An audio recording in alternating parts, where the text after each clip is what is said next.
What's going on, Drinking Boys? Brand new podcast coming right at you, but you know what we got to do first. We got to talk about those things that generate a little revenue, bring a little money into the show. First and foremost, we are brought to you by the Patreon at patreon.com/MattSlayer. Get the video versions a week early, get the audio ad free, get bonus content, all at the Patreon. You can support the show for as little as $3 a month, less than the cost of a beer, for just a little bit more. You can get the ad-free audio, you can get the video versions uncensored and a week early. And all of it just supports the show. So once again, go to patreon.com/MattSlayer and support the show today. We are also brought to you by the merch store at anwd.net/merch. Get yourself a shirt, a hat, cover your shame in my wares. Let the world know you're a drinking buddy. And go to the merch store. Pick yourself up something awesome today. Once again, at anwd.net/merch. The really easy way to support this show, the painless, free way to support this show is twofold. One, signal boost. Tell your friends. Interact and share social media posts. Just let the world know about the show. The other super painless way to support the show is go to youtube.com/andnowwedrink and subscribe. Really costs you nothing but a few moments of your time. All right, let's get on with it. My guest this week is the host of Thy Queendom Come, professional dominatrix, Queen Lo, and her friend Madi Cooper. Madi was just there, and apparently Lo had just brought her in for a session, so they came straight from a dominatrix session right to the podcast. As you can tell by the runtime, we get into it. And if you're into people talking shit to me for 2+ hours, this is definitely the episode for you. So sit back, relax, pop a cold one, and enjoy, Drinking Buddies.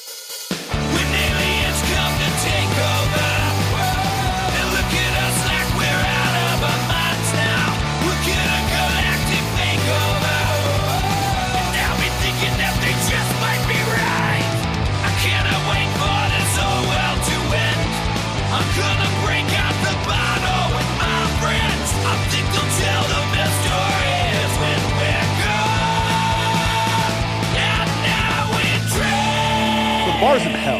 The bar is literally in Hades currently. Before we got on air, it's like, oh yeah, I'm not worried about what could come from this episode. Why would you be worried? I don't know. I was given a little, like maybe I should worry a little bit. There has been some talk before we got on air about me possibly consenting to having my balls crushed. Yeah, he doesn't consent right now. But I think the thing that he should be worried about is that he may be consenting of it in like 3 hours from now. But can I give consent if I'm drunk? No, you can't. Technically not. However, if we're both the equal amount of drunk and going drink for fucking drink, I weigh half as You'll much die. as you. If we go drink for drink, Dude, you'll die. Bitch, bet. You never had a drink with me.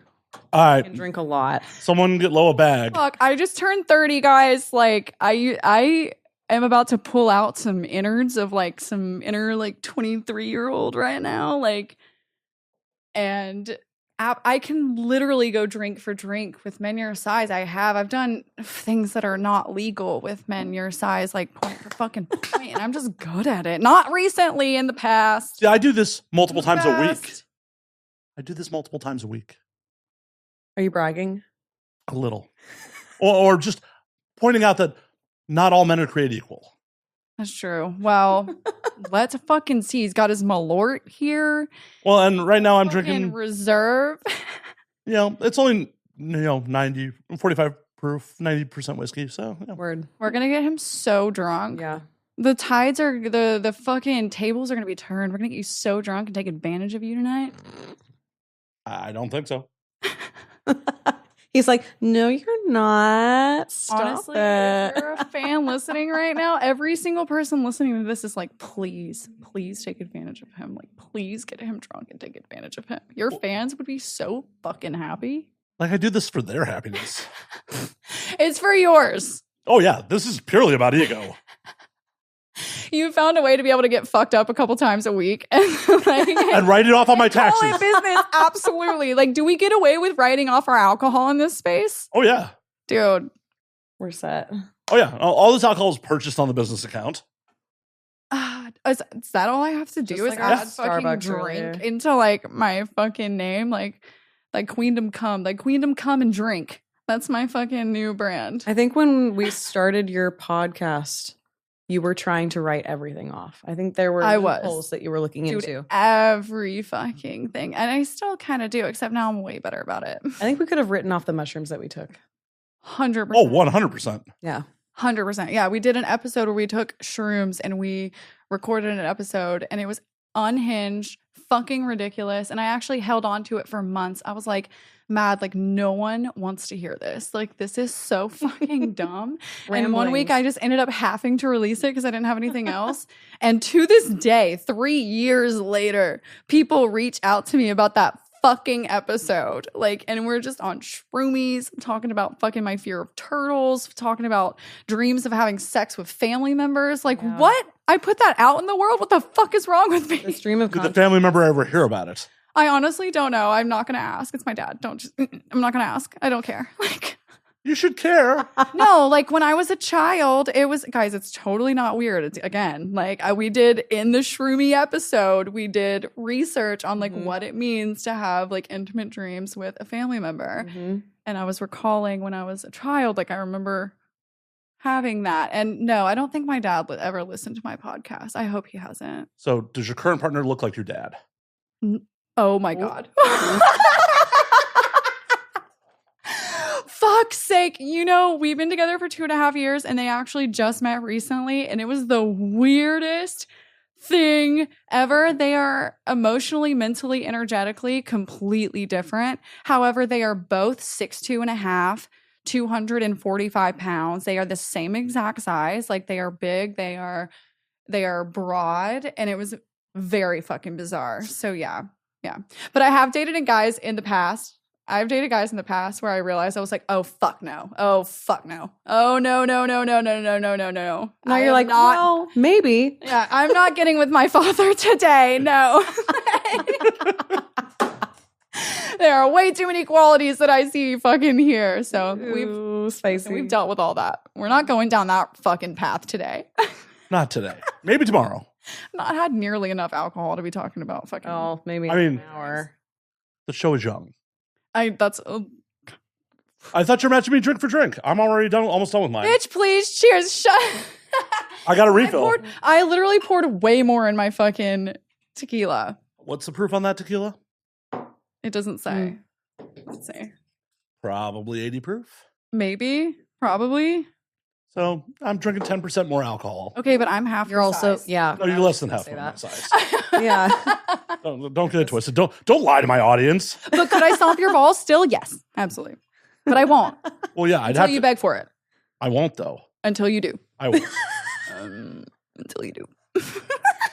How about this? Can I get you to give me a gift certificate for the ball stomping and I can re-gift it? No, re-gift it absolutely to whoever seems worthy enough to be in Queen Lowe's presence. That's nice. But I mean, I don't have a friends and family discount. Why not? Oh, no discount. Well, I mean, just a hey. Well, I mean, I understand why you have no family discount. Like we've already discussed that. Totally. God damn it! Why do things always go just this unhinged route, like just so quickly? Anyway. You may have started it. Yeah, maybe. Totally. Maybe. Honestly, it's before we get too deep into this. For the audio version, there are 2 female voices. Oh yeah, totally. Oh my God, it's not just me. I'm not schizo. I'm sorry. Don't delete that. No. Fuck. It's all my personalities talking right now. Like, no, fuck. Lo throws her voice so well, it's on 2 audio tracks. She's a ventriloquist. She's very good at it. This is Lo talking. Go on, introduce her. Fuck. I don't know his last name. No one made formal, proper introductions. Like this is she's our. People in high school used to call me MC Hammer. Like, you can call me MC Hammer. I will. Yes, this is Maddie. Should I say your last name? Do we want to say your last name? Yes, absolutely. For branding. Yeah, no, I don't know. Like, I go by Queen Lo because these days I get afraid of people knowing my last name. I'm not going to work for the government. I don't know. Weirdos out there. I thought Lo was the last name. Yes, it's first name Queen, last name Lo. Yes, that's exactly right. If you're trying to stalk me, definitely use those. What was I called earlier? Fucking mommy. Yeah. Mommy Maddie or Maddie Mommy? No, just mommy. Just mommy. That's not really good for SEO. Mommy Madi Cooper. Wow, that does not have a ring to it. It does. I think we need to rework Mommy that. Madi Cooper. I need to rebrand now. Mommy Mads. Mommy Mad. If anybody out there has branding ideas, come back to us. This is my beautiful, lovely, sexy as fuck friend, Maddie, who is here with me today because I actually had a session booked with one of my favorite bitches who is just it's so unhinged. She's a good looking 6'1" guy, blonde hair, super successful, but his fucking penis is literally the size of my lighter. It is absolutely tiny. And we've been working together a while, and he's big into torture, humiliation, ball busting, CBT, pain, all of that. And we had a session in January, and I decided to take a girlfriend of mine who is a sex intimacy coach. And she is very wholesome and very nurturing.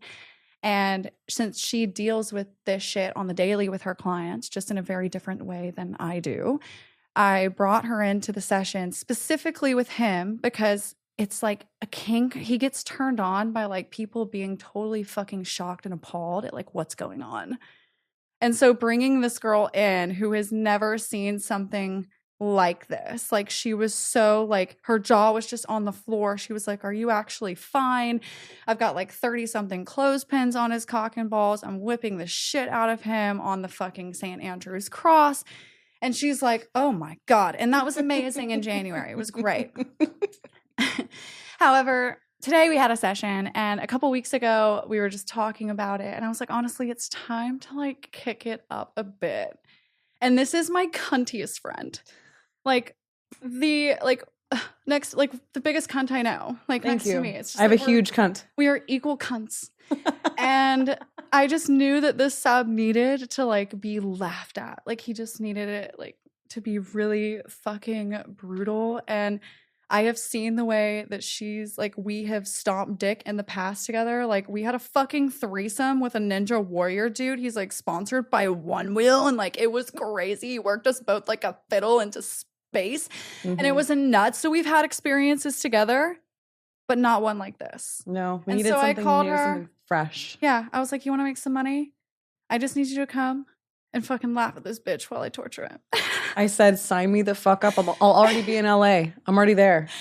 I'm already and she was already in town, and it worked out perfectly. And we got there today. It was her first experience in a dungeon. It was great. My bitch brought her the birthday cake. Where's the birthday cake? It's on the counter. Okay, I told him coming in, I was like, first of all, I want you to pay her with cash. So bring cash bills, not online, because I wanted him to be on his fucking knees with his tiny ass dick, naked as shit, shriveling and scared, and she knows me over so cash. well. And then I was like, and I also want you to get her a birthday cake, and the only rule is that it has to have a penis on it. Mm-hmm. It can say whatever the fuck you want it to say, and if it's a happy birthday, I'm gonna be so fucking bored with you and not impressed. And so he did. He brought her a fucking birthday cake with a penis that he ordered. He did. It's blow your socks off. He wrote on the box.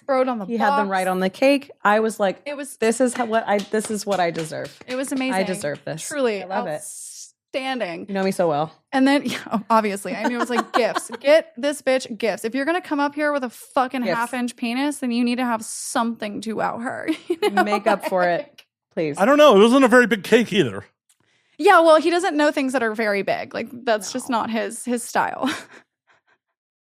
You could try to, compensate with the cake at least. Bitch, the penis on the cake was bigger than the penis on the cake is actually bigger than his fucking hilarious. penis. Totally. I hope he's listening to. He's literally wanking to this right now. Well, then I need to interject my voice more so he could lose his erection. No. He's like, I'm almost there. Why is Matt talking? Fuck! Yeah, no, 100%. Anybody feeling bad for him right now, though, guys? Don't feel bad for him. No, he loves it. Oh, no, I wouldn't feel bad for him. He can afford this. Yeah, he can. Mm-hmm. This is an extracurricular activity that he can obviously afford. He can afford it, but he's very intentional about it. I'm actually his first dom. We've worked together for over a year now, but candidly speaking, he has a relationship. He has a very functioning relationship. He loves his partner. He's very dominant in it. He owns a company and it a 7-figure situation, and he loves his life. He loves being the dominant person, and he actually doesn't want to be submissive 24/7, and he doesn't want like the idea or the fact that he's interested in submission as a fetish. He doesn't want that to change the way that his partner looks at him, which unfortunately it does. Like when you have that normative, like normal narrative going on. He's almost in the closet. He is, but he's one of those that prefers to stay in the closet. He's not actually hiding his identity. Like he's not actually pretending to be someone different. Like he is exactly who he says he is. He is a dominant badass. He's a good looking dude. He's successful. He's got his shit fucking together.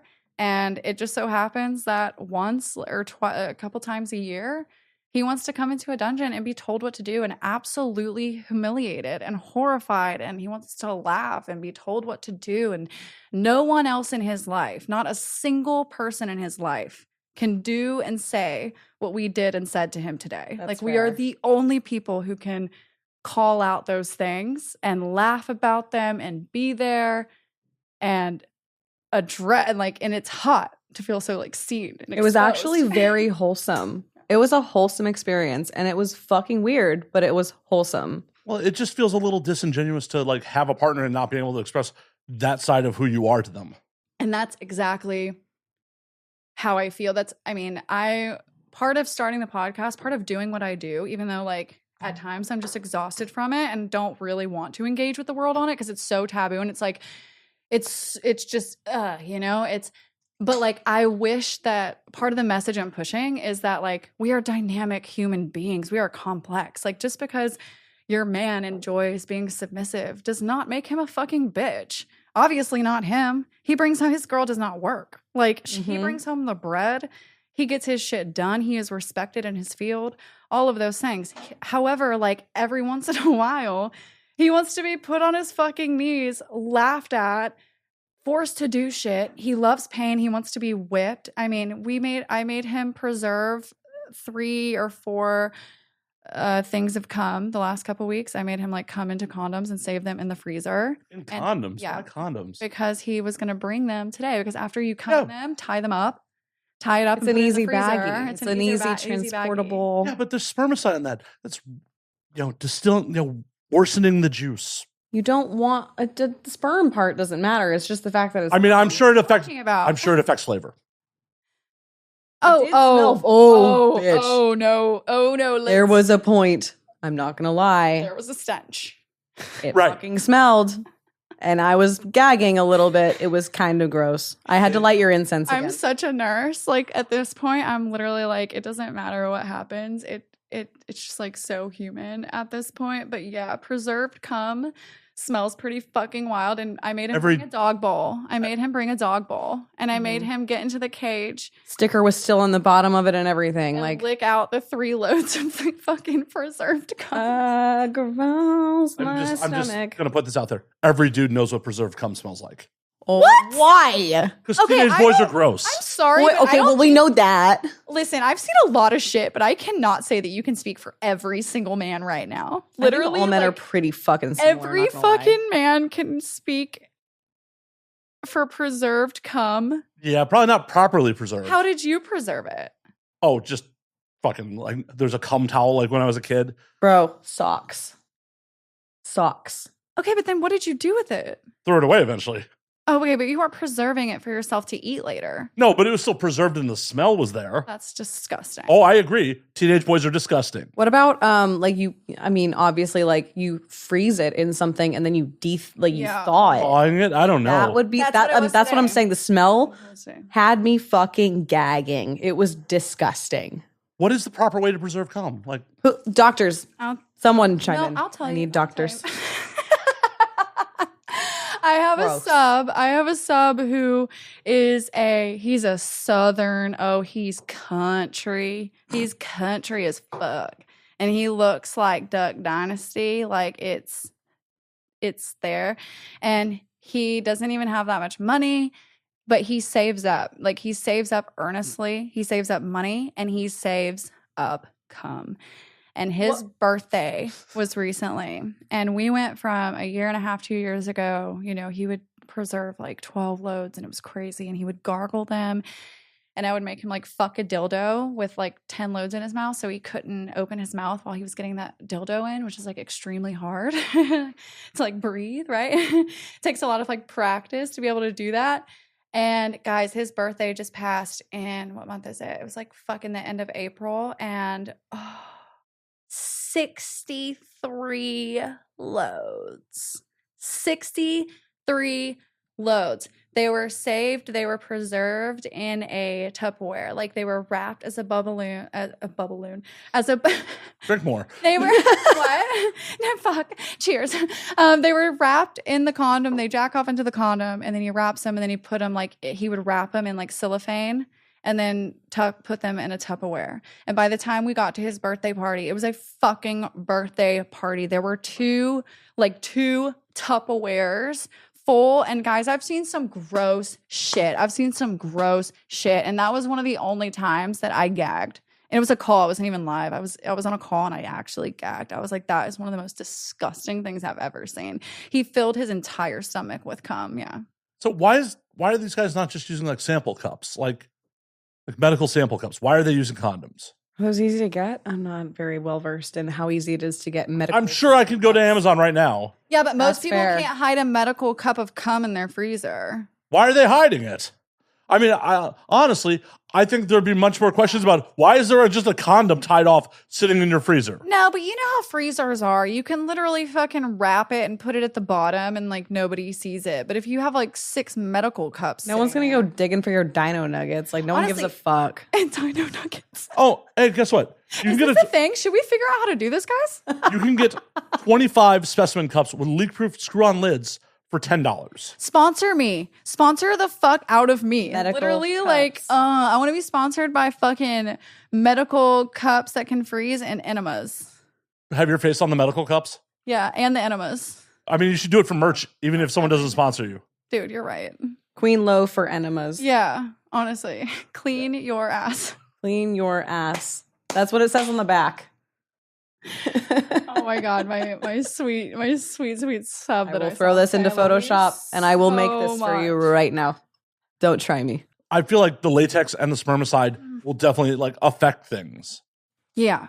Where specimen cups are meant. That's what, like if you donated. Not wrong. Donate to a fucking sperm bank. That's where it goes. Yeah, it's fair. I would like the record to show that I can admit when I think that you're right and that you're not wrong. It'll happen and that maybe once an episode. Right, but I want the record to show that I do have the ability to do that. Like I can. I didn't think I was in doubt. I know, I just maybe some people did, like. Why would you think that about yourself? Why would you think that people think that about you? Because I'm never wrong, and it gets tough. It's just like the weight of being right all the time is so heavy. So then, sometimes people think you can't be wrong. It's like, no, it's important to point out, I can also be wrong. Well, that's just the sign of intelligence is being able to take in new information and expand and do things with it. Yes. Like, I can do that. Right. It happens to be that most people are fucking stupid. Well, yes. Like, so that's the thing. It's like, I think that's the point. It's like, I don't tell you you're wrong because like, I think I'm better than you. I'm telling you you're wrong because you're a fucking idiot. So I do want it to show, the record to show that like when someone comes to me with a good idea and no pun intended has a better idea than me, I want the record to show that I can acknowledge that, Well, I do appreciate, and normally I would not encourage pandering to the stupid people, but I understand there's a monetary value for you to pander to them. Listen, I've always loved people. I've always loved people so much, but I am closer to saving street dogs than I ever have been, for sure. You do save street dogs. I know, but I'm like I'm about to make it a thing. Like, see, we had him bark earlier. I had my slut barking earlier. I'm like, you're right. You're so right. I have so many street dogs. Fuck. I told him louder. Don't take street dogs from LA. This is a very expensive shelter, though. This is not a free pound. No. I don't take in stray dogs. Oh, no. It's also a kill shelter, I think. Yeah, totally. I take in very expensive, genetically modified dogs. Like crazy, inbred dogs or? No. Well, although. I mean, pure breed and inbreed are. Yeah. No, we're talking about men, by the way. We're talking about men, right? Not actual dogs. Did you know we were talking about is there much difference? No, I didn't. I'm so glad you said that. I had a moment there, like halfway through, and I was like, I think he thinks we're talking about dogs. We're talking about men. I legitimately thought you were talking about dogs. I wouldn't put it past you to just take It's a kill shelter. No. But that part was serious. I am this close. My therapist knows. Like, at some point, I'm going to fuck off the world. I'm going to delete every sign of my existence. And I'm going to save street dogs in Southeast Asia and South America. Now we're actually talking about dogs. Now I'm actually talking about dogs. Right now I'm saving street dogs. Like, that was the joke. Like, she was like, the street dogs, the guys, the men that I work with. Yeah. I love them though. I love them so much. But eventually, it's going to be like actual rough dogs for me. Like bark, like Sparky. For sure. Yeah. People are exhausting. They are. Now, how are you saving these street dogs? I'm going to I follow a guy on Twitter, and he saves street dogs in Thailand. And actual dogs. Oh, see, I was getting back to the men. Like, how are you saving them? Oh my God. See, this is too many mixed metaphors here. See, I saw that. See, it's hard to follow when you're not in on the joke. I'm literally telling you about my retirement plan. I'm like, I'm moving to literally Thailand, and I'm going to chase down puppies. I'm going to save them off the street and like save them from the mange, which is basically what I'm doing now. Yeah. No, it is how with men. However, the dogs that I will save in my retirement, like the actual dogs, I will probably like push myself on them, even if they think they don't want my love. Like, they don't know that they want my love because they're like hurting, and like the actual dogs, and so I'm going to push myself on them. Gotta clarify. That's the difference. That's the clarification. That's the difference with the dogs today. Like, I do not work with mangy stray dogs today at all. Like, fucking puppy tea, like the top. I work with fucking home and sheltered puppies, like ones that have been groomed and that are eager and excited, like kind of I could lock them in a fucking trunk for 10 hours and let them out, and they would still be like, oh, I'm so excited. Talking about CEO men. Yeah, like CEOs that, yes, yeah, exactly. I just said that. I was like, yes, exactly. CEOs. Yeah. CEO, COO, and CTO, bitch. CTOs, all of them. The ones who like people have to like. It's so unfortunate to think like people have to hold their tongue and like make themselves smaller and hold their tongue with a lot of the men who are my clients, who are then like sucking my 12.5-inch fucking strap on, if that makes sense. It does, but it's also would be really inappropriate to do that in the office.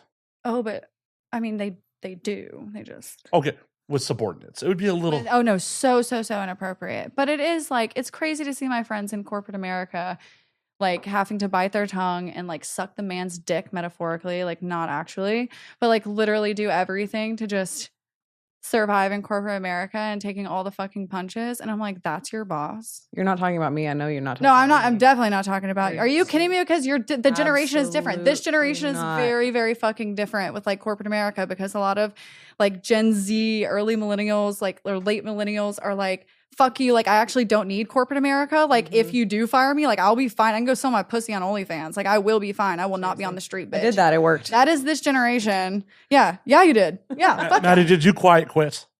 Did I what? Did you quiet quit? Quiet quits? You don't like fade out. Like, well, you haven't heard the term quiet quitting? I ghosted OnlyFans, yes, because I was just bored. Well, I meant like from corporate America. No, like, not corporate America. Oh, corporate America. Like, so quiet quitting is like not actually quitting, but just like doing the bare fucking minimum. Chilling until you get fired. Yeah. Oh, bro. No, I've actually never been fired from a job. No. I've loved all my jobs. I'm a very good employee / worker, but if anything were, I hope my fucking work is watching this right now. I'll send them links. I will. Send it to my... Don't even get me fucking started. Dude, I want to get you started so bad. That wasn't sexual. Don't even look at us like, oh my God, Matt, jeez. There are cameras. They can see my face. No, he just got. I saw it. I saw the micro excitement. I know everyone else saw it. There was a moment. I'm allowed to be excited on my own fucking show. I don't have to just my show. I don't have to sit here and just be like pouty the whole fucking time. No. Why the fuck would you be pouty? I don't know. It was just express. You're having so much fun, and it's okay that you're having fun. I'm glad it's okay with everyone involved that I'm having. No, I'm glad that my work. You can stay.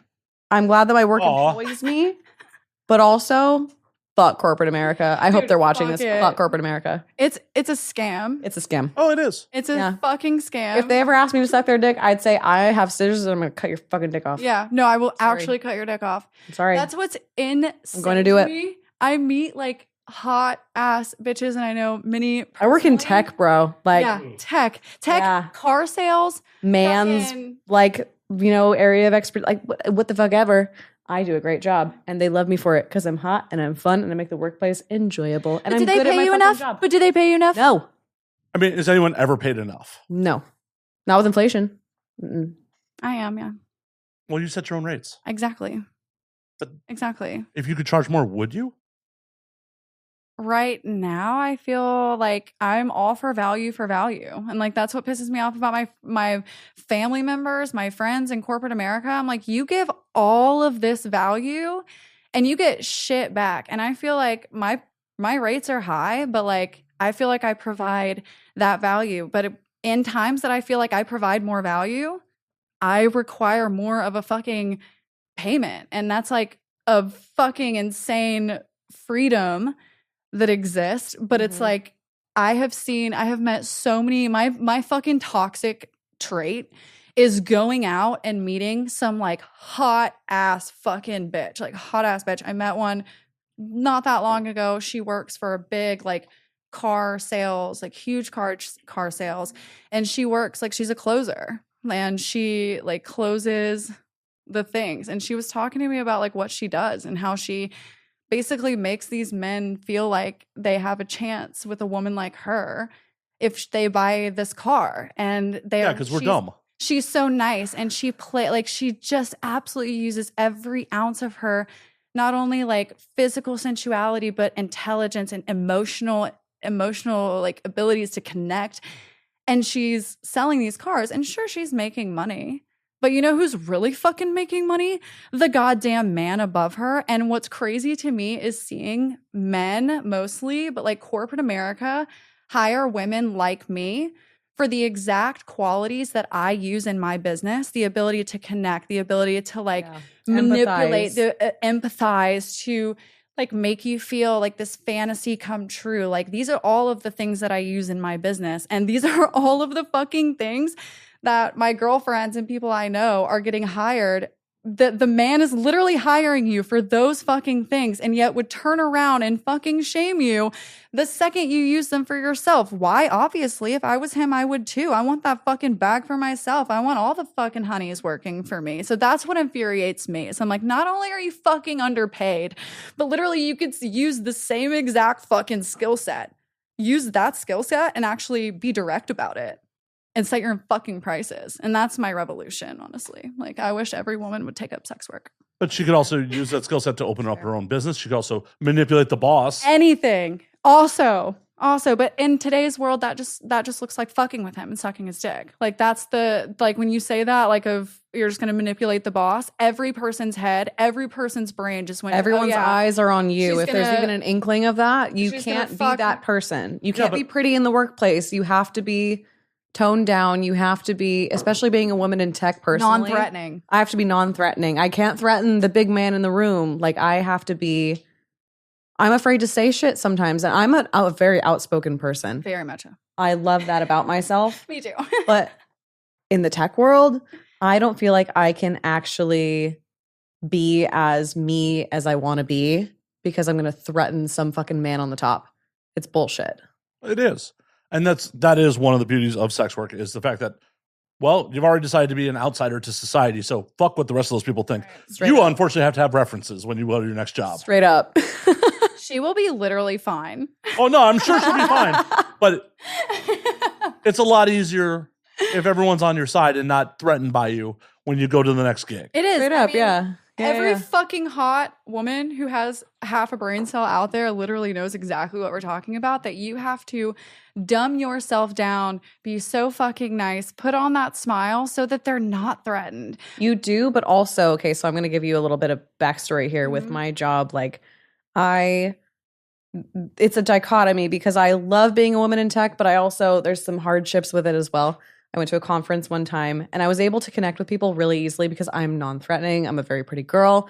I was able to go up to any group of fucking men that were standing there standing around talking, able to go up to any group that I wanted and just say, hi, how's it going? My name's Maddie. And they were all like, then everyone was fucking impressed. They were like, you have a lot of balls coming up to a group of like 3-4 men and just, hi, introducing yourself. I wouldn't be able to do You have a that. vagina. Balls are weak. You have a pussy. You have a strong golden pussy. You are so Balls right. are weak. You are you so have right. a pussy. That's very true. Well, yeah, life comes out of those. Yeah, Exactly. life comes out of pussies. We take beatings. Life is forced out, and But I'm saying like that's what they were saying. Right. They were Like, saying no, like, I know, and they are you dumb. had balls, and I'm like, no, I actually have a pussy, but thank you, bitch. Yes, bitch. Oh no, 100%. If you play with my balls too hard, it's like, please stop. No, I was in one. know. I was in every one of those fucking pictures at the conference Of too. course you were. Which is honestly, I love it. Like I had a great time. I made a lot of connections. I networked the fuck out of that shit, You know who else loves and it? everyone Your remembered me. boss.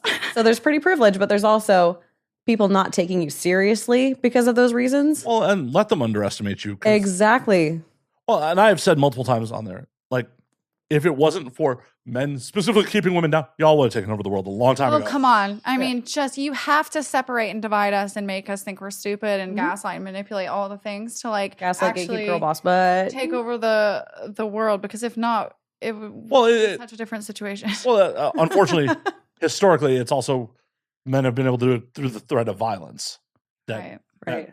That's unfortunately the historic. It's like, oh yeah, we can oppress you because we can be violent. And thankfully, we are society, physically bigger than you, so we rule you. right. Yeah. Yes. Thankfully, society says that's bad now, and we've gotten to a point where, Thank God. right. Yeah. I mean, it's crazy to think that women without their father or their husband signing off it couldn't have their own bank accounts in the 70s. 70s. Not that long ago. Yes. My crazy. dad was in his 20s. Like, what the fuck? Actually fucking insane. I think that is we a would have been part- burned at the stake. Oh, 100 years do ago. you think I don't 200 think years about that ago. all the time? We would have been best friends and also burned at the stake. Oh man, I think about that all the time at night. I'm I'll just burn like, with thank you, it's for fine. being born now, because Mhm. I would have I'm a witchy bitch who pegs men. Like, Not the sage when he was in the cage drinking his own cum earlier. Come on. Like saging the cage while he's sipping up his own cum out of a fucking dog bowl. Like, yes, exactly. But I do think that that's one of the reasons we were talking about. This was her first experience like in a proper dungeon, and she's by no means an inexperienced woman. However, this was her first like experience in a dungeon and this kind of thing.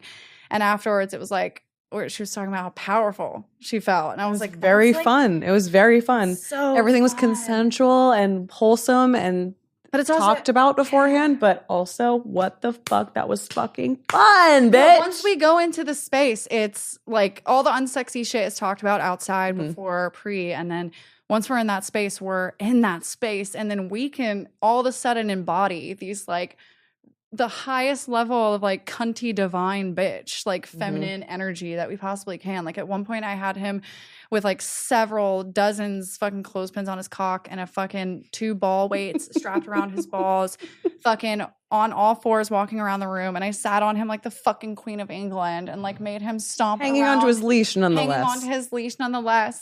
Go that way. Go this way. And I'm like, look at yourself in the mirror, bitch. And like and just in that moment, I'm like, fuck, like so powerful. And I think that's one of the reasons it's so sexy, because for all of time, like as much shit as we still deal with as women, like women have never, at least that we know of, have never been this powerful and had this much like insane force and been together in the way that we are today. And like it's definitely not as widespread. Like, I'm sure there were individual standout women over the course of history who, sure, yeah. but like women as a whole are in a much better place. It's far from perfect. Well, don't. Far Totally from perfect. So far from perfect. But yeah, we are so like, I watch dumb dudes on the internet all the time. It just is like, bro, why? How do you possibly? What? Please go come so you have some post-nut clarity. Like, Right. how could you possibly think that this is I feel like real? it's satire. It feels like it's satire at times. It does. It absolutely But does. it's not, and that's like the fucked up part. I know, it just makes me weep for humanity in general. It's just like, how, why would you possibly think this is real? Why? But I think that's like when it comes to women and like where we're at now, like it actually very much benefits the powers that be in the way that things have always been to keep women angry and mad at each other, and also believing that they're like oppressed. Like we are fucked up in so many ways. I have very close family members who deal with like corporate gender, like loud shit. I'm not gonna like call them out and tell their details right now, but like it's still there, and like women still very much are under the weight of the fucking patriarchy. Oh, 100%. But The having pink us, fucking tax. yes, The pink fucking it's tax. insane.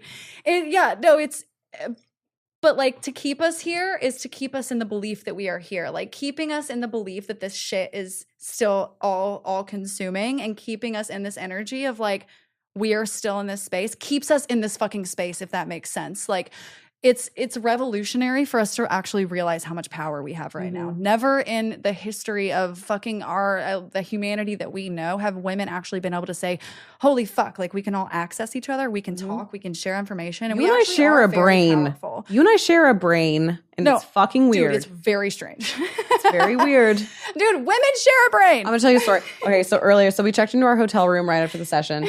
It was great. You know, I was pissing with the door open, as girls do when we're around each other. We don't close doors. She was like, oh, fuck, my pants are wrinkly. I wish I had a steamer. I was looking directly under the sink when she said it and saw a bag with the label steamer on it. And I was like, bitch, there's a steamer right under the sink. So nuts. And she said, what? And also yesterday, I literally, before you got to the house, I was like, fuck, I only brought one pair of shorts. I don't have any blue jean shorts. I brought shorts for her. And then she showed up and she's like, hey, I was just at this festival and someone left these blue jean shorts. And and they fit like a fucking glove. Someone held these up. So I just went to Hard Summer in LA and it was very fucking fun. We had a lot of people staying in the room. Naturally, clothing gets left. Yeah. Someone held up these shorts. They're mine now. I was like, whose are these? I said, mine now. I'm going to give those to my friend Lauren. And I did. And they felt like I wore them yesterday. I wore them last night. We share a brain. We share brain wavelengths. But that's like literally what's possible with women. Like women have fucking spidey senses. And you're also an extremely secure person. Like Maddie is a fucking... Oh, my God. So are you. She's a bad bitch, secure. She's knows what she's got. She doesn't deal with fucking bullshit. And like... So we can exist in a space and both be like our vibrant, insane selves. Yeah. But like not... Yeah, that's why we're telepaths. Literally, if all women could connect the way we do, we're perfect. Sorry. Do you think society as a whole is just trying to break women's self-confidence? Not consciously, because they're not that smart. Some people are. Someone pulling the strings. I would. There are few. I think there are people out there who actually are that smart and they're pulling strings, but those are not the people that we see. Oh yeah, those are not the people that are the voices, the ones that we see, because I actually don't think that they are that smart. Like people I question are like Andrew Tate. Like, okay, guys, come on. Like, have you seen his Instagram? It's fucking satire. It's the most outrageous shit I've ever seen in my entire life. And I have to ask myself, I'm like, does he actually believe this, or is he like preying on that just ignorant, stupid, like his base, like his mass are these like poor, broke, ugly, small-dicked, sad incels. Like those are the fucking guys, and some of them are coming to me for help and like working through their shit, and some of them are going to like Andrew Tate and making it about everyone else, and it's everyone else's fault. And for those people, like, I actually do think they have a vested interest in keeping women mad at each other, angry, insecure, thinking they're crazy. Like, how long have women like been led to believe that their emotions and their like strongest directors, like their emotions and their feelings and their thoughts were such intuitive beings? And for how long have we been told that those things make us irrational and crazy and insane? For fuck's sake, a hysterectomy is about hysterics. Right. What? Hysterectomy. Wait. You didn't realize? I did. No, wait. What? Oh, yeah. A hysterectomy. Wait. The origin? I feel like I've heard that. No, I feel like I should. Wait, I feel like I've heard that before, but I'm hearing it right now, and it sounds a little insane. I'm sorry, hearing a man say it hits a little bit different. I'm not gonna lie. Wait, why do you know that? Why is it real? This can't. It's like one of those myth things that I feel like I heard in like middle school. Right. Like, what the fuck? But you're right. What is hysterectomy fucking the medical word for? Cutting off hysterics. Yep. Shut the fuck? Well, okay. So according to the quick Google search, hysterectomy dates back to ancient times. The word hysterectomy usually means to translate uterus exertion. The first part of the word hyster means uterus. So wait, so where does hysterical come Right. from? Where does hysterical come from? No, don't fuck me up. I'll fucking write a word. I'll write. So the word hysterical Goddamn comes from the Merriam-Webster. the Greek word hysteros, which means suffering in the womb. Oh my God, Word. dude. Yeah. Word. Oh, The term hysteria God. originated in Fucking ancient Greece, jeez. where it was believed a woman's uterus could move around her body and cause irrational behavior. I will never be okay with the word hysterical again. Say that word around me and actually get punched. That's crazy. Right. That's crazy. It is. This shit's from I ye actually- olden times. I actually like. Well, ye olden times sucked balls, so there's that. I for know, sure. but- and I also like. balls. I feel like I'm not that dumb, and I have never like. I feel like there's was like a myth thing that I remember hearing in like middle school science of like hysterical, like kind of. But I haven't actually ever given it an ounce of thought Sorry since then. for making you think on the podcast. We need to write a letter. So I'm This actually is very appreciative that you're fucked. enlightened in that sense. You know what Honestly, things mean in yeah. regard to gender and genderizing these fucking words. That is very I impressive. love it. to It be is. fair. Yeah. Okay. Oh my God, he's so shy, guys. okay? He's rad. Is He's he okay? so rad. I should have brought my toys. What the fuck? My hotel's 5 minutes from here. Should we go get my 12.5-inch cock? Just kidding. No, we're good. We're good on that. I want to put it It's like on it's just a table. podcast, but where Yeah, fair. Wait, All right. YouTube does not appreciate such things. I know. That's why I can't, like, it's so hard for me to exist on the internet. yeah, YouTube and Instagram. Instagram, sense fuck. So, for like, as long as you. you're talking about concepts, YouTube's generally okay with monetization. Why? Sometimes. I enact concepts. Like, Right. When you enact them, they're not so good about it. which is very bizarre to me. I had a very PG conversation with a sex toy maker a couple of years ago, and like, oh, that episode's 18 plus because we were just discussing like how he was coming up with the designs for the toys. Not like nothing even particularly sexual about it. Yeah. Are all of your episodes like explicit though? They get monetized. What do you mean? I don't know what that means. YouTube allows people to see them, and I make money on them. I know, but I'm saying like, is your whole thing like mine is every episode is 18 plus? Like, there's not a single one of my episodes on the internet. I mean, technically, this goes where it goes. It's never particularally wholesome. Right. That's what I thought. Like, it's not exactly like Now we drink. Yeah, it's wholesome. it's a now we drink. I mean, Yeah. I don't know. I just I don't know. posted- BDSM earlier was really wholesome, so yeah, that's there's true. that. I literally just posted a clip of one of my guests topless talking about her cats. So Word. What's her Wow, that's name? awesome. Hell Wow, yeah. Love Love that. that. Yeah. So do you like interview mostly, I know you do like random people.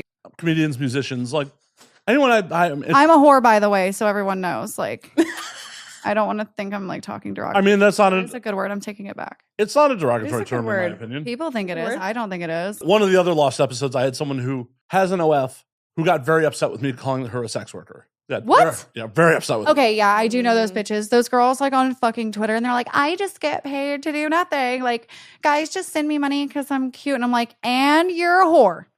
And you're a whore. Well, just and in this house, sex work is not a Sex negative. worker, no, sex worker is a great word, but like also don't, I mean, this is totally my 100 personalized, fucking unhinged, like 5 hours of sleep, been fucking sluts all day. Oh no, I and a only little bit got of 5 booze. hours of sleep. I'm 30. No, like I'm 30. Oh my god, I was gonna keep up with you shot for shot. Shut the fuck up. Listen, I'm going, bitch. Sorry, I'm on your team, I promise. But what the fuck, My bitch? thought is that like the tequila's not even open. My thought I'm is opening that the like second sex bottle. worker has come around because like we're trying to make ourselves, you know, we're business people, and we want to be seen and respected as that, and we can. But like fucking whorism is Still have the a full oldest glass. job in the actual history of the world, and we make the motherfucking world go round. Wars have been started, revolutions, fucking people have died, people have literally, this world exists because of whores, and we've had such I like think a the negative. movie Helen of Troy shaped me as a person. Is I it haven't Helen even of seen Troy? it. It is Helen of Troy. Helen of Troy. I think I was actually about to bring that up. Oh wow! Fuck. See, telepathy. I haven't seen Helen of Troy. Am I Helen of Troy reincarnated? Please tell me No, I am. I think are a lot of men going to die because you get kidnapped? wars have been started over pussy, and I will die on that hill. Yes. Literally, most wars have most started over pussy in some way. Exactly. Right. I love it. It's not money, it's pussy. Start a war over me. I dare you. Dude, yeah. Like, fight. Fight. I Fatality. actually am planning the Slut Olympics. So now that you've had your first introduction in the dungeon, like, you are so there. I already totally told thought you I Lo was. was about to be like, I'm starting a war over your pussy. I thought that was about. Dude, let's get our samurai swords out. I've seen and tasted that pussy too. True. It's great. Yeah. Fair. We're not in a relationship or like gay for it. Like, we are kind of gay for each other, but a little bit, but it's just purely just like platonic, sexual. It's just fun. And just like, you're a hot person. I'm a hot person. Like, we've You enjoy getting off together? Cool. have done that. I've humped your leg. Yeah. One night, like, you really helped me out that one night. Yeah, I got you, bitch. So, Maddie, do you have a partner right now? Or? No. She's like single and sexy. Was thick. Yeah. Yeah. My choice. What's Men the rules disgust with you me. and your partner? So I've been with my man for about 2.5 years, and we met kind of in the world. But but what's the rules? We love him. The rules. I didn't need the origin story. Okay, listen. No, I will tell all that I want to tell. No, so the rules, which actually, and when I say this, like, when it comes to rules, like, they are agreed upon together. Well, of And course. like, they're not like it was not, he never came to me and said, you can't do this. It was never that. It was, and if he did, more- you would have been like, fuck or you. like, fuck no. Like, when we met, I was still doing like even full service in my, like, I was doming, but I was also doing full service, and I was dating a bunch of people. And I kind of like phased out of that naturally as I found my role as a dom. I realized that like having an unattainable pussy and like being this like thing that they can't reach exactly. Like, I'm right there. Like, my pussy's so close. Start a war except there's over me. Giant cock in your mouth, you know? Like, I have this cock in my mouth, It but I can works. smell it. I Yeah, can smell your exactly. pussy. Like, your pussy is so close to me. Like, it became a part of the brand in the, like, at the right time. But we agreed, you know, like, I don't make out with my subs. I don't kiss other people. There's no pussy play. Not to say that my pussy won't be seen and be on display and be there. Like, it's clearly there. My pussy is a power. If there's However, one thing like, there is like Lauren's fucking vagina on fucking displays dude, at literally, sometimes. like, I love it. fucking- It's but hilarious. There's a giant strap on in front of it, you know? And it's like, even when I tell my subs, When like, we're at the beach, pussy sometimes. pussy sometimes. Like, Pussy and I'm also a sometimes. nudist, so like, that's a thing Yes, too. Like, yeah. being naked does not equal being sexual to me. But even when I sit on a bitch's face, like, it is not, like, you will not catch me like grinding on a bitch's nose, getting off. No. If I'm sitting on your face, I'm fucking smothering you. Like, you are having a hard time to breathe. And there's a chance that I'm like using your phone to send myself money. Like, you're a chair and it's uncomfortable for you. And it's not like, oh, I'm eating your ass, goddess. No, fuck no. You're struggling to breathe. How does that translate to So- real life? What are the real life rules? Translating to my man, I do not do pussy play. I keep that for my man. And also, I'm a huge biter. Like, I'm a big biter, and I've always been a biter. And I don't bite. Like, I bite my man, and that's our thing. I don't bite my subs. I don't. Well, bite my I'm talking clients. away from the subs. I'm talking about Outside. outside of work, like, because I very much recognize that people have different rules with their partners for work and play. Outside of work, I don't have any fucking time, Matt. Well, you two, did you charge Maddie a session? No, my slut paid her. Well, yeah, but Extra. was this the first time you two? No. No. There's been other This times. was in the past, like, several years We've known each ago. other how long? Like, Yeah, we've known each other so longer. 2006, 2006, 7 years. When was the last time you two got it on? When's the last time we got it on? Was it one wheel? I think it was No. one wheel. Yeah. Dude, Not what a saying his name, fucking but- crazy banging way. That was fucking lit, That bro. That is was so much fun. You had him bring you a nuts. vape at the club. It was some random dude Mhm. on Instagram who ended up being like a ninja warrior and Yeah. one wheel dude. And he fucking ended up bringing a vape to the bar and then took us home. And Yeah. like, it was 2.5 hours before he even got his pants off. Like, he was working us both with his fucking arms. I've never seen some shit like that. And then we were both writing. And I remember this one point we just like looked over at each other and we were just like, meh. But that's the thing. It's like you can have friendship and you can have pleasure. It Yeah. doesn't have to turn into something romantic. It's like Yeah. I love you. with my whole heart. whole heart. I will never fucking be in love with you. I I don't never think. be in love with you in that way. I don't think. No, unless we go through some like shit in the next couple of years and we Yeah. realize like we should just probably like partner up and like fuck people on the side. Because I'm not one to say never. Never. to Don't say anything. never. I'll try anything twice. Like, would I, if she hasn't been to come, she hasn't come to visit me in a while, and like she's met my man, but like briefly. I love but, like, him. If we were like out and shit was fucking going on, like, absolutely. It's just I moved years ago, so I've been like we've been seeing each other in passing.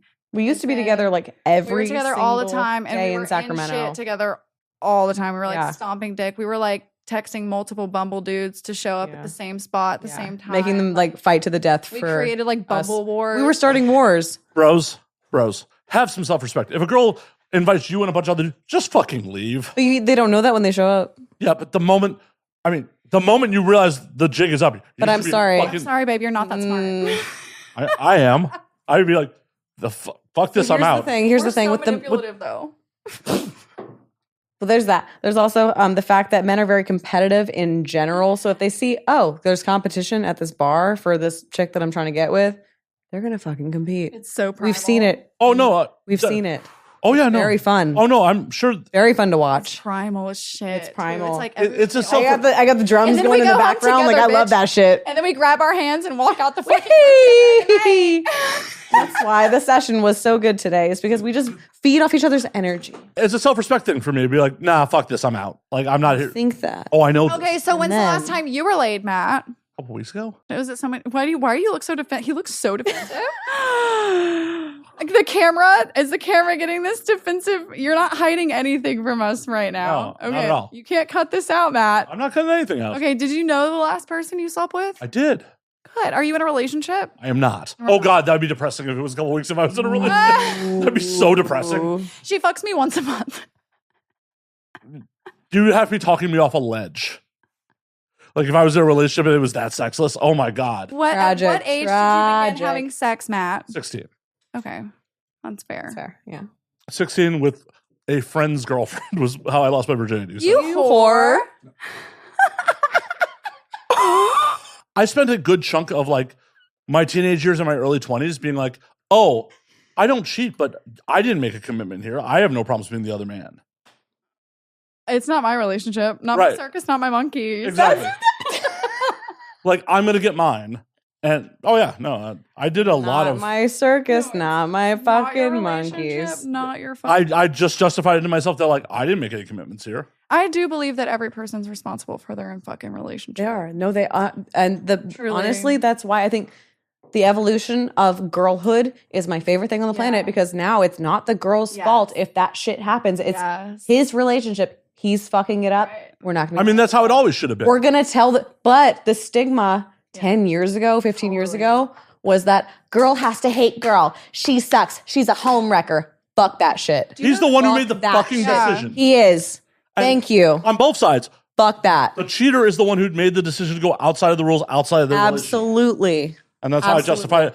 I'll still sleep at night on that shit. I just stopped doing it because it's fucking too much of a headache. If actually, I'm aware that he has a historically- girlfriend, not going to tap that. I've not. That's a always different been that way story. right now, but. It's a different story.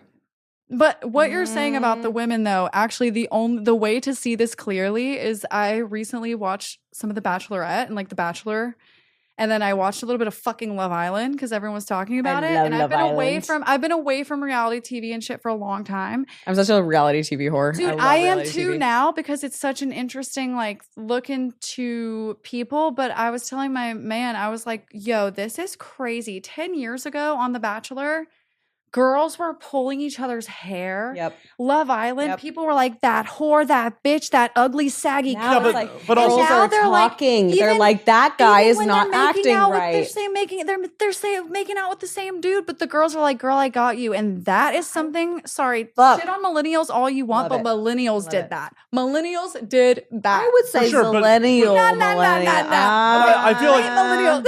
Real quick, I feel like it's a bad example looking at reality TV because reality TV isn't real. How much was that produced? It's produced, yeah. How much was that producers? But what was encouraging that? accepted being produced 10 Oh, yeah, years no. ago and what's accepted now? Oh no, society has definitely Right. evolved, but it shows it's a mirror in a way. it 100% is. But we also shouldn't take any of that shit at face value. Not that we do. I look at it as more of like a mirror reflection of where our society is at. Where if you look at a reality show 10 years ago, girls are vicious and nasty and talking about even Big Brother. I fucking love Big Brother. And 10 years ago, Big Brother was nasty, bullying, disgusting. And my man and I watched last year's season and I was like, this is so civil. Like people aren't attacking each other's like character at all. People aren't like calling names. This year it's a bit crazy. I'm sorry, this year's I mean, but are the ratings down? USA was brutal and it was the ratings so down good. No, this year, Big Brother, there's a bitch on there who absolutely did not pass the psych exam. She did not pass the psych exam, and they were just like, let's see what happens. Because she's completely unhinged. Because you know why? People fucking love it.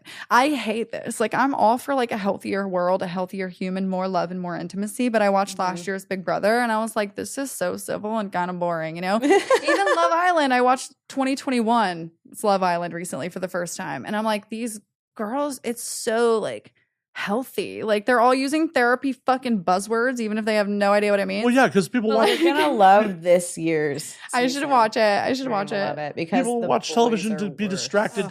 People watch television to be fucking distracted from reality. And True. if it's just like, oh, that's civil and nice, how's that a distraction from their humdrum?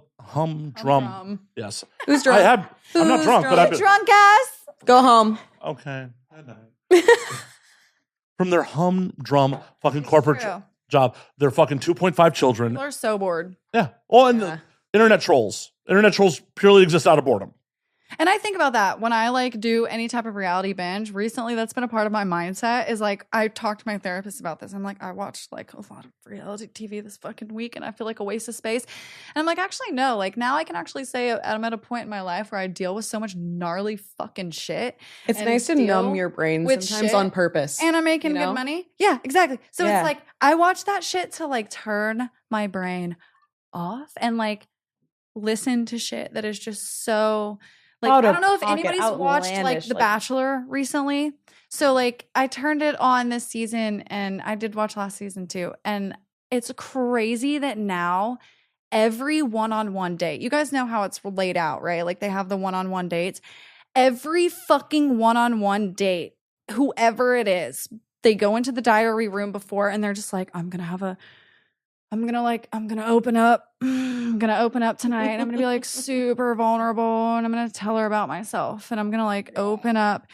And then they get to these dinners and they're like, my parents were divorced and I was cheated on. And man, it was just like really hard. And they're like talking about all this shit that I'm like, I'm sorry. I'm like, have you guys talked about where the fuck you stand on abortion?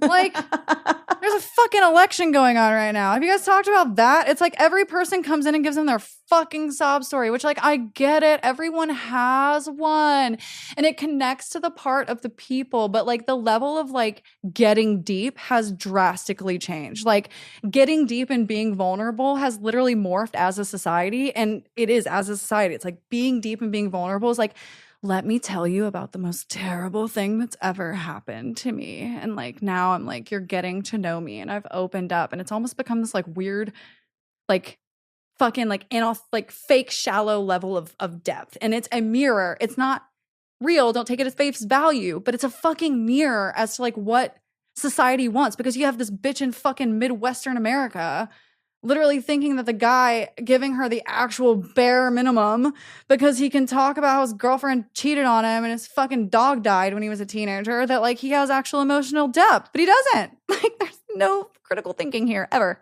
Well, yeah, the emotional depth is like, well, this is how this negatively affected me. Right. Not how I actually interact with the world. Not a single person ever goes on and is like, you know what? I cheated on every single person I was with. Like, I actually was a shit fucking person. Like, I needed external validation. That's why I kept cheating. Literally, like, no one ever goes on and actually gets fucking real. People You need to watch this season of Love Island. Okay, I will. I will watch this season of Love Island. But that's still not real in the way of real dating or really getting... It's not, because they live together 24/7. They're together for like 3 months out of the summer. No. What does whatever the fuck it is like, do with that, but though? It's hilarious. Yeah. It's hilarious how they're like, oh, yeah, no, this shitty thing happened to me, but also, like, I have to tell you this because I'm living with you and I can't hide it anymore because my brain is not going to shut off right now. Oh, You wow. know what I mean? Like honestly, It's pretty Lauren, like, evolved. this It's like season, things are evolving this fast. season was hilarious. It So was hilarious. I want to segue just briefly. We I want to just a quick. have no staff. We're just. I'm well aware. I'm the host here. I am the host here. Are you? I am. I have an issue with giving up power. You're not really giving No, up just power. kidding. This is a collaborative process. I'm totally kidding. Kind of. She's not. I wasn't supposed to be here, so I know. Okay, ask your fucking question. I'm just kidding. I'm sorry. That was so. Now I'm not. No. Now I'm just not. no, I need your bag No, that's unbecoming of a lady. of a lady. Okay, go ahead. Okay. lady. All right. Well, it's on the reality TV Shut topic. my fucking mouth. It's a quick elevator pitch. Recreate the real world with all sex workers. Yes. Please. Dead ass. You know what? The world is not ready. The world would learn too much. The world would feel too seen. If everyone was and a sex worker, exposed. bro, our like the percentage of women that would come in the bedroom fucking a man would be way fucking higher. It would be Be amazing. crazy. I actually strive for that world in my brain. I do. I mean, that just came to me during this conversation. It's just like, what happens if we put 10 stranger sex workers all in one apartment and see what the fuck happens? Bro, What that would would be be the stakes, fucking though? awesome. Like, what would be the stakes? Would there be? I mean, there were no stakes in the real world besides just totally just living together. That is the stake. some of them are OF creators, some of them were full service. I mean, if we were further along, we could just do a full ass like reality brothel show. But like, the world is not ready. Reality Well, brothel. Because show. the brothel, but the thing about it is the brothel show wouldn't have the same level of weird conflict. No, you're right. Yeah, I mean, there's definitely conflict there. And they, it would have to be like in everyone. There would be no like brothel head mistress and shit. It would have to be where everyone goes in a house and everyone starts out as equal. but you also have different types of sex workers. You have someone who's just an OF creator versus someone who's full service. Yes. So, versus someone who sells fucking feet pics. Yeah. Like literally the whole spectrum because the hierarchy is a thing. Yep. And I've danced Did you along say the hierarchy? hierarchy. Hierarchy? Yes. Yes, it's a thing. Wow, that's the hierarchy awesome. is huge. That's awesome. And like, This is how fresh I am in the industry. Like I had my first session today, and I'm like, "What's hierarchy?" yeah. No, Amazing. the hierarchy is a real thing. And it's weird because like I even realized in myself that when I came out officially to like the vanilla world as a sex worker, like I came out as a dom because like I realized that I still do receive a level of respect for that like I would not have received when I just said I was a fucking whore. Like, or when I was a sugar baby or when I was like working in K-Town. Like I was not, I would have remember the K-Town never, days. K-Town was Oh, you were doing karaoke? girl. Oh man. What year were you doing karaoke? 2021. Okay, I think so. One of my friends was definitely doing it. She may have left. No, she was still doing it at that point. There's no chance I knew her, and even if I did, it wouldn't be her real name. Like True. But I could show you a picture when we get off air and be like, you know my friend? maybe, but like honestly, maybe not. Like when I tell you at some point, I've talked about this a little bit. I'm like, one day I'm going to be so motherfucking powerful that they will literally not be able to ignore me. Like I will not be able to be ignored. And it will be so fierce and so aggressive and so violent that it will, until then, I'm keeping like some of my cards close to my chest with that. But like K-Town is fucking crazy. Oh, I know. And if anything happens to me, no, just kidding. K-Town is fucking nuts. I've talked a little bit about it. Like, you're shuffled around in a fucking black minivan. You're hurt. People used to meet at the through, Denny's like, on fucking Western or Vermont. the Walgreens and Yep. fucking. I would get dropped off at the fucking Walgreens, picked up in a black van, Yep. shuttled through the town, and like taken through armed areas with like fucking, and then picked through like meat. I mean, it was crazy, and I loved every second of it. Like it was like Russian roulette every time I walked into one of those black rooms. Like it was exciting. It was thrilling. It made me address. You knew me before then. I was a sexual tyrant and insane. Tyrant. That Dictator, if you will. literally, it was Dictator. unhinged. It was bad. It was leading nowhere good, but it was fun and I loved it. And I didn't feel bad about it. I wasn't guilty. I wasn't like sex shamed. I was enjoying it. I just didn't understand it. Like I didn't understand the way I went about my things. K-Town helped me understand that. Like K-Town was dark and fucked up and like you have to ask yourself, like, when you are in an anonymous room, a blacked out room, and you have all the access in the world to women, drugs, money, no time restraint, it's completely anonymous. Who will you be? And that have been a very interesting question. That sounds like such a pitch for a neo-noir. Yeah, totally. One day. Like, oh my God. Like, I'm just getting like, of course, we're in Hollywood, so I'm just like, well, the script is coming into my mind. It is. And it is, because it's actually like, I've always been fascinated by the humans, study of humans, like study of cultures. That's what I studied in college, like cultures, humans, the wider narrative, the micro narrative, how they impact both. And of all the places I've been and the environments I've been in, and like I've lived on several different continents and been in very different situations. And the K-Town rooms were I think the purest form of humanity that I've ever experienced. You were telling me about those like after the fact, and I was like, wow, that sounds like something that would be very interesting to experience. Because crazy. It's raw. And it's unfiltered. And I brought a couple of my friends that I knew were kind of familiar with the world, like the sex work, OnlyFans, online stuff. I brought some of them in it, and I felt guilty afterwards because like I didn't realize what a fucking like thing I had for like, I can do this. Not everybody fucking can. Like, it was ugly. It was because it's a fucking dark. Because you've always been such a raw fucking person. And I'm a fucking sewer rat. You are. And I love, that's why. Wait, he has a question for you. Hold on. I'm just trying to get her face the mic a little better. Oh, hello. Right there. Like it's a dick. Yeah. Well, I don't do that, so there's that. Aw. You're such a lesbian. Like, seriously, like oh God. gay And as nothing fuck. better ever happened to my man, because if so, going full that way. Yeah. Cheers. Cheers, everyone. Yes, but K-Town, very full. It would be very interesting for me these days to go back to K-Town. And I know it's very exclusive getting into it. No, I know I could get into it these days, and I could be in it, and I could actually see it. It would be very fucking... It's very bizarre. And like, so when I first moved to LA, well, shortly after I moved to LA, I had an ex-girlfriend who moved to town and like almost ended up working in K-Town.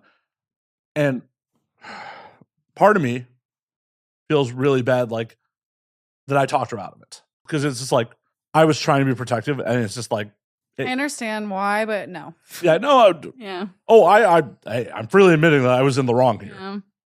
Love that about you. Freely admitting, like, That's A hot man when that men is- do that. God. It's tough reading my It fucking mind. is. Literally when Get they're out of my like, brain. I'm wrong and Get out of my you're brain. right, or I'm Get out of wrong. my And brain. I'm just like, well, no. just tell me more. I'm wrong, and I should have let her make the mistake for herself if it was a mistake. Because she was going from being just like a bartender that just moved to LA into potentially working in K-Town. Yeah. So I got some bad advice from some mutuals, and that's part of the reason I got protective. But in hindsight, completely in the wrong. Did she end up going for it or no? No. And like, who knows if that was, sure, you might have been in the wrong, but maybe it was a good thing. Not everyone needs to be in K-Town. And honestly, like the money, the cash is so addictive. And You were trying to get me to come in at one point. Like you were like, come to me. You're like, well, I was like, girl, let's it's come cash. with me for one night. And I was like, tempting. I don't think I'm on your level though. I don't think so. And not in a weird way, not in a derogatory way. I was just like, I don't think I'm on that level. Well, it's a special skill set. Oh my God. You are so equipped for that. And I look back and I'm like, I don't know like who bred that bitch. Like how, like I remember my first time in K-Town, not even knowing what it was. I pictured myself as like a cultural sexual anthropologist, and I kind of heard wind of it. Mm-hmm. And I didn't even send an ID. They just sent me to like show up in fucking Walgreens. And I remember being in that van for the first time, like dressed in my like literal hooker dress, like, and fucking going to I don't know where.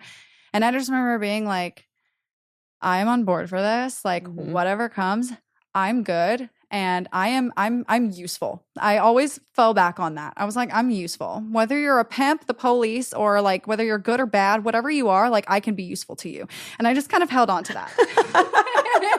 I think we should take a quick step backwards for 1 second, and because the audience may not know what the fuck we're talking about. I was about to say that. I was literally about to say that. Okay. Okay. I have to pee. I also have to pee. Okay, then everyone go pee. Okay. We're all going to pee. Yeah, we'll all go pee. Come on, Lauren. Okay, let's go. Should we break now and then we're gonna get back with K-Town? Yeah, we'll come back with K-Town. Like, I will get more You ice. smoke weed? I do not. Oh, that sucks. I mean, you're more than welcome to go smoke on the balcony. Really? Yeah. Guys, we just experienced an earthquake, and I do think that I had something to do with that. I'm not gonna lie. What happened last time we were together? It was not a monsoon. It was something else. Which one? No. Which one? We bring car with crash. Car crash that one time. Oh, that was my 27th birthday. It That was. was like. Now I'm 27 Girl, this year. 27 is the year. When I turned 27 is when I launched the podcast, and we went out at midnight, and I was in the car. It was in Sacramento. I'm sorry. Okay, I was in the car in Sacramento. We were in Sacramento. We were in the Uber in Sacramento, and it was fucking 15 minutes before my fucking 27th birthday. I was launching the podcast like Queendom Come on my 27th birthday. We were in the Uber, 4 years and ago? I was literally saying to her and them, I was like, yo, 27 is the year. Fucking, this is the year of death. Like Amy fucking Winehouse, Kurt Cobain. Like 27 is the year. Jimi Jimi Hendrix. Everyone dies at 27. And literally, and I was like, and I kept saying, I was like, and no, like I am not allowed to die. If I was going to die yet, I would have died already. Like the universe is not done with me in this moment. And what happens? In the fucking moment that I'm speaking that, a car in front of us spins across like 3 lanes of traffic, catches fucking fire. Our Uber driver like navigated, swerved like crazy, and we missed it. And all of a sudden, we like survived it, and we were like, holy fuck. And I was like, the universe just told me to sit the fuck down. Like the universe just told me to sit the fuck down. And I said that, but it's not actually over. Literally, I was like, sit the fuck down. The universe is like, don't get cocky. Like I got you, but don't be stupid. I said, this is a roller coaster. You're in the up, now we're in the down, and now we're going up again. And so we had the fucking Uber drop us off at Blue Q in Sacramento, and I have a balloon tied to my ass, and I'm running through, and this dude I was seeing at the time was there, and her ex was there, and I'm running through the fucking streets of Sacramento like, it's my birthday! Yeehaw, and there was this fucking group of men outside of Blue Q. Blue Q was closed, so we were like stomping through the streets. It's like 2021, COVID, like stomping through the streets. These guys are playing like dice. They're playing a game of like cards. There's money, there's dice. And I walk right through them, obnoxious as all hell. Naturally. It's my birthday! Naturally, because what else are you going to do? What else am I going to be? Way to be a stereotype. Right, thank you. That's me. Stereotypes exist for a reason. So I'm stomping through. I hug them. They tell me happy birthday. They were very fuck, nice. Yeah, they were nice. Until they weren't. Until they weren't. Oh, And well, then that's also stereotypical. yeah, well, no, I mean, no, we're not going to even go there. But I'm just saying, men are often nice until they're not. they're nice until they're literally not, because 5 minutes later we realized that where we were going was not working, so we turned around, and then we ended up a little back. aftershock. We ended up in this crowd, and I was actually talking to the guy that I was with, and I was talking about what a phenomenal ass he has. Like, he had this great bubble butt. And I was talking about the bubble butt, and then her dude, all of a sudden I hear him from the left at me, and he's like, run, gun. And literally, like, all grabbed us like, both. Pop, pop, pop, pop, pop, pop, pop, pop, pop, pop, pop, pop, pop, pop. Right behind us. The guy that literally was like hugging us, Alex, the dude, her old boyfriend, like the money fell. Like something happened in the dice game and the money fell. And Alex saw him like pull the gun out. And it was the guy that like, they were so nice. Then we hugged them. Yeah. Happy birthday. Kissed me on the Crazy. cheek. And then literally Alex saw the money fall and he said shit was not right. And he pulled the gun and it was just pop, pop, pop, pop, pop. And then we ended up hiding behind a milk van We did. for quite some fucking time. This is America. Not to shit on Sacramento. I do love Sacramento, but that part of Sacramento, we had to hightail it the fuck out of there. It was insane. And the next day, it wasn't on the news. No. It wasn't reported. Thankfully, we never heard of anybody actually dying from the thing. But we got shot at in the direction we were running. Got shot at. It hit the sign to like the very, very left of us. We heard it tink.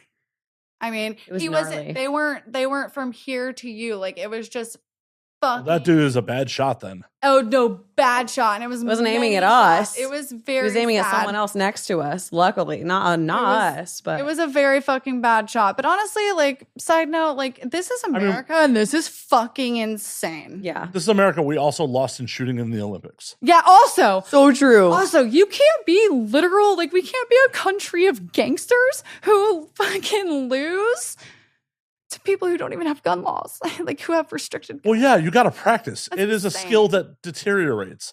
You have to actually practice that shit. People here don't practice, though. They just spray into crowds. Yeah. Yeah. That's insane. All right, this is taking such a depressing turn. Well, I know. And We're going to go back to Koreatown on a that's much actually what- lighter tone. as actually, well, kind of. It's a different Right. tone. I'm not We're saying it's a gonna lighter take tone. things No. So much lighter and talk about Koreatown. I'm not sure that's actually lighter. it's different. It's, No, it's different. It's different. It's, you know, it's a break from the news because the news is not talking about Koreatown.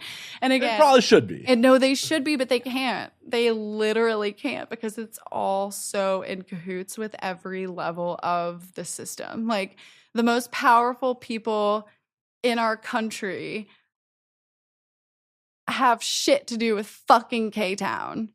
And so, okay, so K-Town. K-Town is now literally a fucking minute backstory. I lived in South Korea for a year. I taught English to children. Shockingly enough, it was not my calling. It was the funniest thing I've ever heard in my life. It was like, oh, this crazy unhinged girl that I love with my whole entire heart teaches English to children. And I As a showed up to teacher? drunk every day. Teacher. Every day. I mean, that's also Wow. Korean culture. It was like people passed out in the bushes. Like I could not throw a rock. I lived in a university town and I could not throw a rock from my apartment and not hit a drunk person at any time or day. Like it was unhinged and I was a shit show.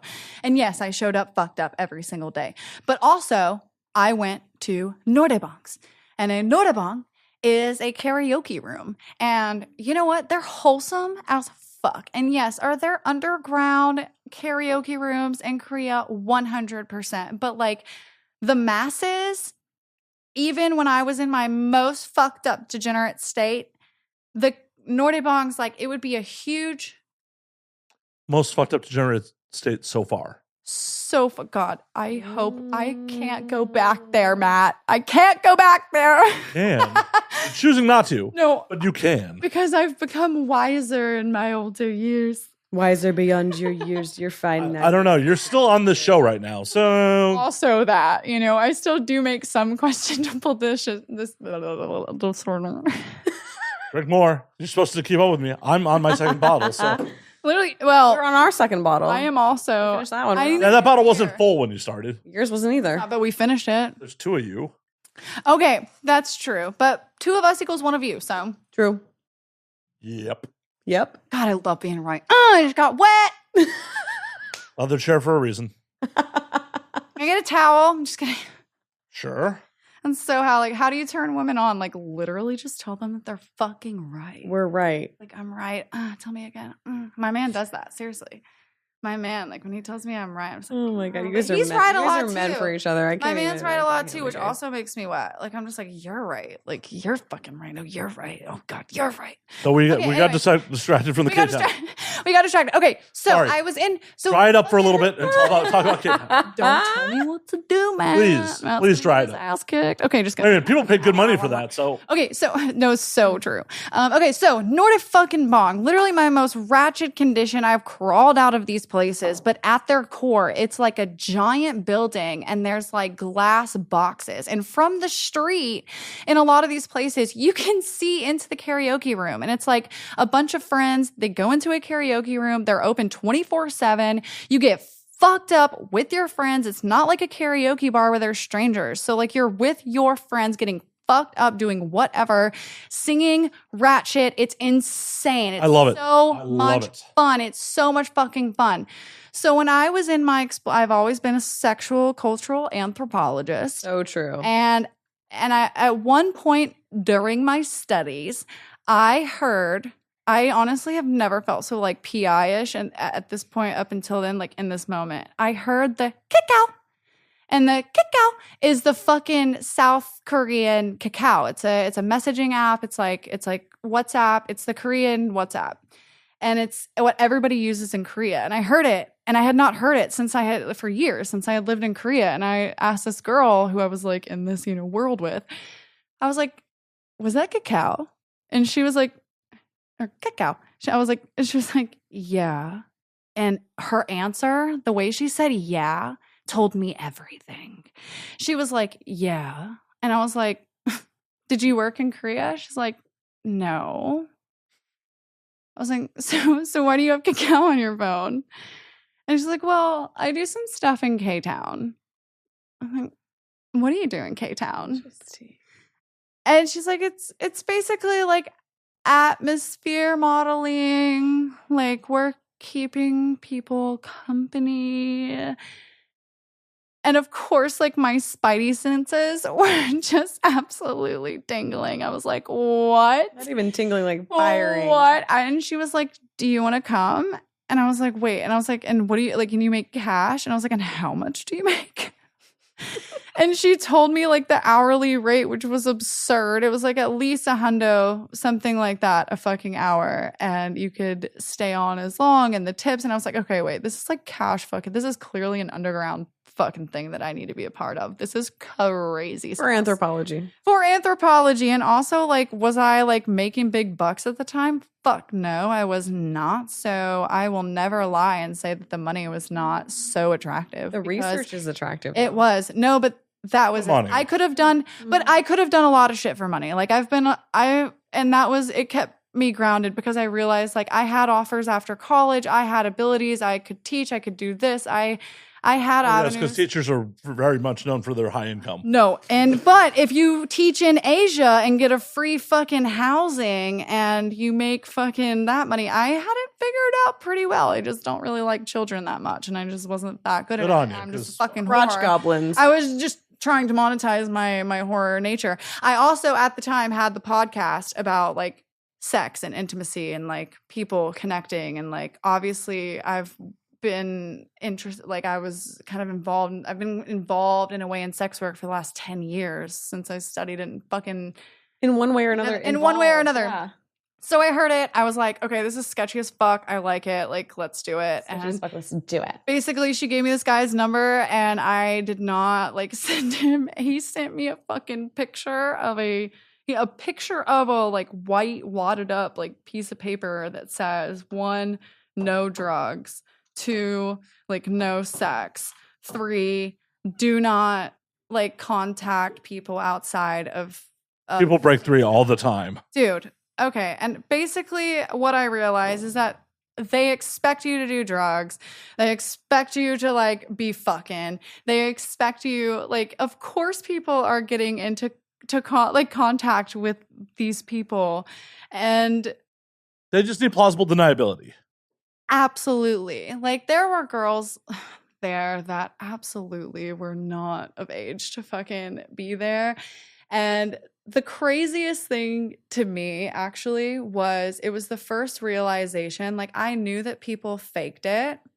Like I knew that people like in LA, I know that like influencers and women out here, like I know the fucking game, like getting paid for sex, like getting paid to be girlfriends kind of thing, like or being influencer, whatever.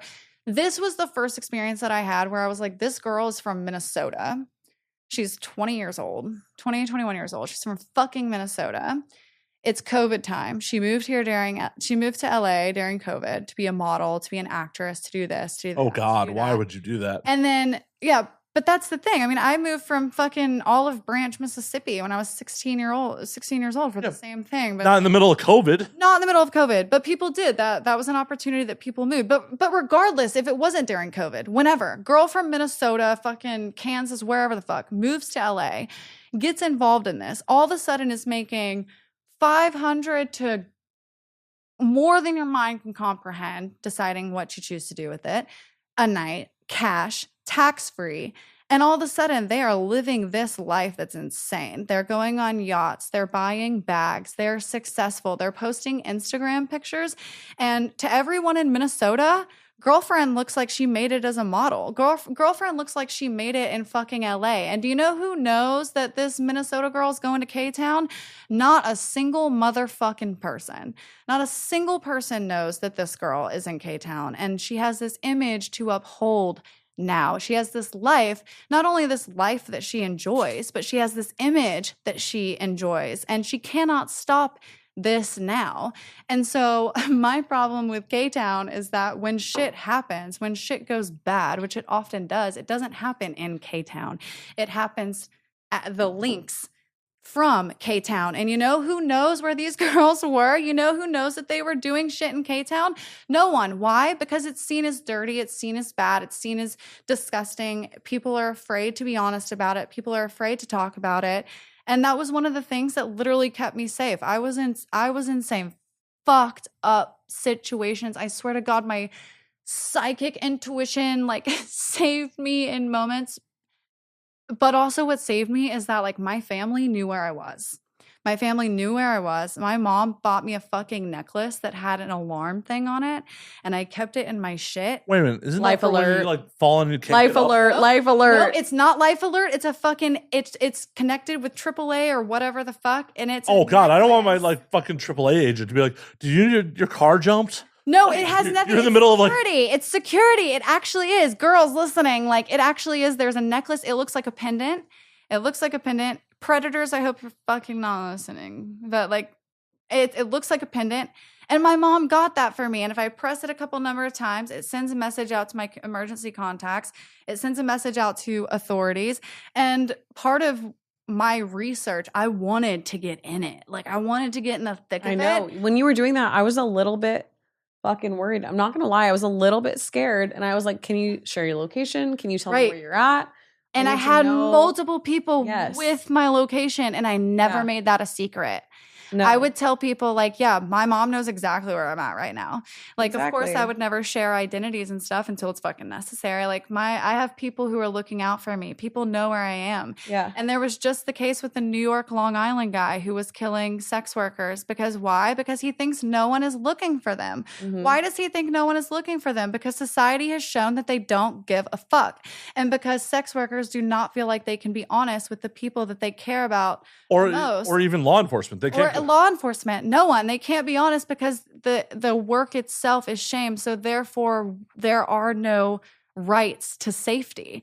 And so that's why when people talk about morals and doing shit with this field of work, it's like, do you want us alive or not? You can't talk to me about your fucking morals and your Christianity and your ethics and shit. But if I'm not alive, you can't talk to me about your morals if I'm not like. I mean, Christianity's, especially American. Sorry, culture. I'm from the South. I'm from the Bible Belt South, so it does come out because I people mean, you want to had- talk to me you- about the. You have no control over where you shat into the world. No, but I don't have any control over that, which is why being raised in it and being like around it, it's still very like I have family there and stuff, and I still have sorry? people who think I'm like the whore of Babylon reincarnated that want to like save me from the actual rapture and shit. But it's like Oh no, the rapture needs to happen. All the shitty people will be gone. 100%. Like the rapture needs to happen. Dude, the rapture would be so dope. Think of how free the LA It's your freeways. responsibility now. Save her from the rapture. My grandma said that to my Fucking man. A, bro. Like, Crazy. I mean, my theory is the rapture already happened and we're all still here. yeah, none of us made it. None of us. None of us made it. Well, this is purgatory. No, I don't believe it. I mean- Purgatory. I don't believe Unfortunately, Lemmy, Prince, and fucking David Bowie made it, and that's it. It happened in 2016. it. Man, I don't believe that because I'm having a great time. Truly. We could get really deep into like Mandela effect and we would not get out of that spiral. But I'm You'd ready. just be gone. I'm ready. Christianity thing, the shit is so hypocritical. It's so hypocritical. It's like, oh, well, you have to have children, but we're not going to help you take care of them the No. moment they come into this world. We're pro-birth, not life. Yeah. It's just like, I was born in California in a very like fucking Republican area, very conservative area, and I still to this day am traumatized by Christianity. California. oh yeah, There's plenty of places in California where it's very, very Oh, Orange County is very... Orange County is nuts. Orange. But like Orange County is like even slow though. Like the Republicans in California. We need to talk. Thank you. We need to talk about Slow County because growing up in that fucking area, you couldn't be gay, couldn't be in a minority, and it's seen as such a cutesy liberal little like bubble area. It's so much. It's great. Everyone loves it. Oprah loves it. Whatever. No, bitch. It's a very scary place to grow up in because I, being a bisexual woman, could not be out with my sexuality until I was like very well removed from the area for fear of being ostracized. And it was fucking awful. Awful. Hated it. No, it's like Stepford. It's like everything It is perfect and perfect. and White picket fence. Bleh. Gross. Well, I come from a place that has like the Bible Belt, really Bible Belt, but also Mississippi is like the literal last on the education level. Seriously. And like, I mean, that's an achievement in itself. it is. I want the people to hear you, Lo. Sorry. Same. No, it's nuts. Like the Bible Belt mixed with a lack of education. And I mean, I took Mississippi studies several fucking times in school, like learning about us in the perspective of the fucking winners. And it's so hypocritical and judgmental. And I go there and I still have to go there sometimes. It's like, why? I have family there. My grandma's 88 years old. And then like, she just told me that she just texted my man the other day and asked him to like, you know, save her from the rapture. Because I explained to her that the Olympics was not the Lord's Supper. I told her it was the fucking Greek god which the Dionysus. Last Supper was stolen from. Fair. Exactly. Didn't even know it. Literally, I'm just like, the fucking Olympics They're were defiling Greek. the Last Supper burn. No. Christianity's really good at stealing shit. She's like, I don't know what straight up. She's like, I don't know what quote unquote Greek god you're talking about. That's not God. And she's texting my man, like, save her from the rapture. I read the text. It was fucking nuts. Crazy. That's why my podcast is like Queendom Come. Like, I'm the most blasphemous bitch you'll ever fucking meet. That's why Christianity met its way into that conversation of like. But why do you go back? Why do you bother to go back? Like physically to the place? Yeah. My grandma's 88. Yeah. What do you owe? She already shot your parents into the world. You don't owe her shit. Bro, I love my grandma so much. Yeah, there's a point of like loving someone and not doing self-harm. Okay, absolutely. We could get into my story with my dad, but we're not going to because I relate to that so fucking hard. No, it's true. I mean, for fuck's sake, I didn't speak to my father for the last 7 years of his life. When he was diagnosed with Alzheimer's, I did my best to make sure he was in a good home, but I didn't fucking see him. Yeah. So we both have daddy issues. No, mine's dead. The issue's over. Okay, we can't relate apparently. No, because I very much believe it's like you're not beholden to these fucking people. Straight up, they're fallible humans. They brought you into this world. They can't take you out now, or they could try, but that's a crime. Yeah, but it's true. Most likely, they're not going to take you out now. You don't owe them shit. True. Thank you. I love hearing that from another person that has believed that and lived it and whatever. I don't want to trauma bond with you, but also fucking thank you. You're welcome. Bullshit. It's okay. I'm here for the trauma bond. I'm here for it. I hate the ideology that you owe your blood something because you're blood. I fucking hate that with my fucking core. I do hate the thing of like family. You need to stick with family. I personally choose my family. You're my family. Yeah. You could be my family for all I know. I don't fucking care. We'll see where this trauma bond goes. You haven't caused my trauma yet. We were trauma bonding, but we're not causing each other trauma. You know what I mean? No. I mean, that's the best kind of trauma bonding. Yeah, right. Like, no. I'm not looking for more people in life to cause me trauma. No. I have had enough of that. Samesies. Why are we shaking with lefts? That's weird. You're not left-handed, right? Sometimes. I mean, I'm ambidextrous, actually. If we want to shake with the hands we're supposed to wipe with, that's why shaking with the left is supposed to be so offensive because in theory it's the hand you wipe with. No, I don't wipe with my left hand. I mean, I use a bidet like a fucking normal person. My whole house has bidets now, and it's fucking magical. So why are you talking about wiping if you have a bidet? Tradition. You have to dry your ass. You don't give it the dripping. Air dry it, whatever. You air dry? Yeah. What? He shakes it off. He shakes. That's what I do when I like piss in the woods. I'm like, when I have the bidet, I like at least dry my When you get out of the car after a long I don't have a car ride, pussy you're to like, dry. Shake. Well, I hate to break you. I do not have a pussy to dry. Thank you for letting us know. Thank you. Just in case you were curious. Confirmed. I was extremely curious. Why didn't you ask? Why do I have to just put this out there like expository fucking dialogue? Sometimes I feel like I have to censor myself, you know? I don't believe that. The least bit. I do not believe that. Do you believe that, Maddie? No, I don't believe that in this life. Why are you lying to me and my audience? You know what? You never censor yourself, and I love that about you. Oh God, yeah, me too. I apologize for lying. Tell the audience. Don't just apologize to me. Apologize to people on the internet. Does everyone hear this and see this right now? This is something that nobody has ever seen before. I'm not going to do it again. I even feel weird. But is it a good What? weird? God, I love this discomfort. It's kind of like therapy right now. Oh, yeah. This is drunken therapy. Duh. Yeah, it's drunken. Honestly, Yeah, I drunken need a therapy is new my beer. favorite. We need a new beer. Beer's gone. I poured more tequila. We're on our second bottle, so Okay. Well, we could have gotten this during the break, but I will grab more beers. fair. Look at him learning his role so quick. Yes, as a good host, I'm providing more alcohol. Okay, My bad. But you're not getting us drunk because that's a liability. Correct. True. We signed no waivers. No waivers. No, there are just cameras and microphones. He's like, cameras everywhere, bro. Microphones where you don't expect them either. It's true. I would like to ask you some questions. Feel free, but let me get you beers unless you don't want beers. We do Yes, want beers. You have permission to fetch our beers. Now I really don't want to get you beers.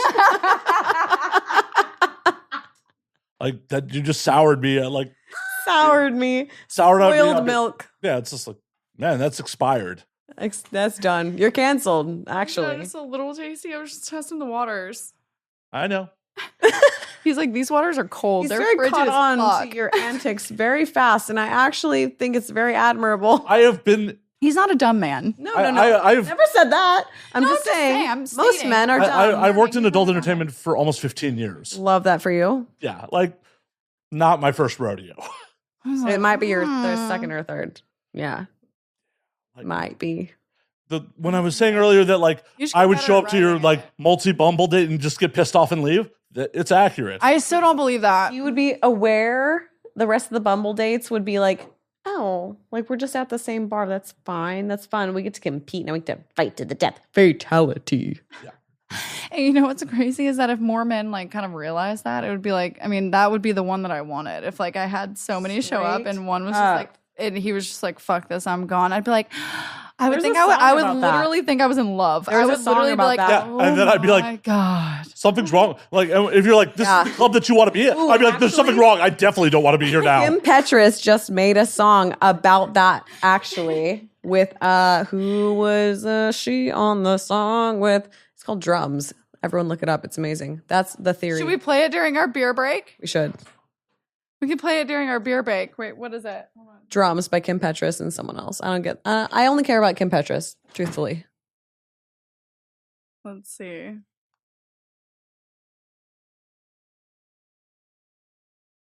But he actually did get up and go get the beers for everyone listening. I just want everyone to know that Mhm. he may have been a little sour about it, but Yep. he did sour his ass to the fridge and refill our So beers, true. Okay, I'm gonna which play I the remix. greatly appreciate. I'm still the host of this fucking show. I may be doing a fucking bit, but at the end of the day, I'm still the host of this fucking show. You and are. It would be such a bad look to be like, You are. nah, my guests want to drink more? No, you cannot have more out. Well, actually, you're not to a point where. And now like, we what? And now we drink. At a certain point, if you were mad sloppy, I probably would be like, we probably shouldn't. We but probably are should we? get you some water. No. Oh, We're actually sloppy? very- Us? Fucking never.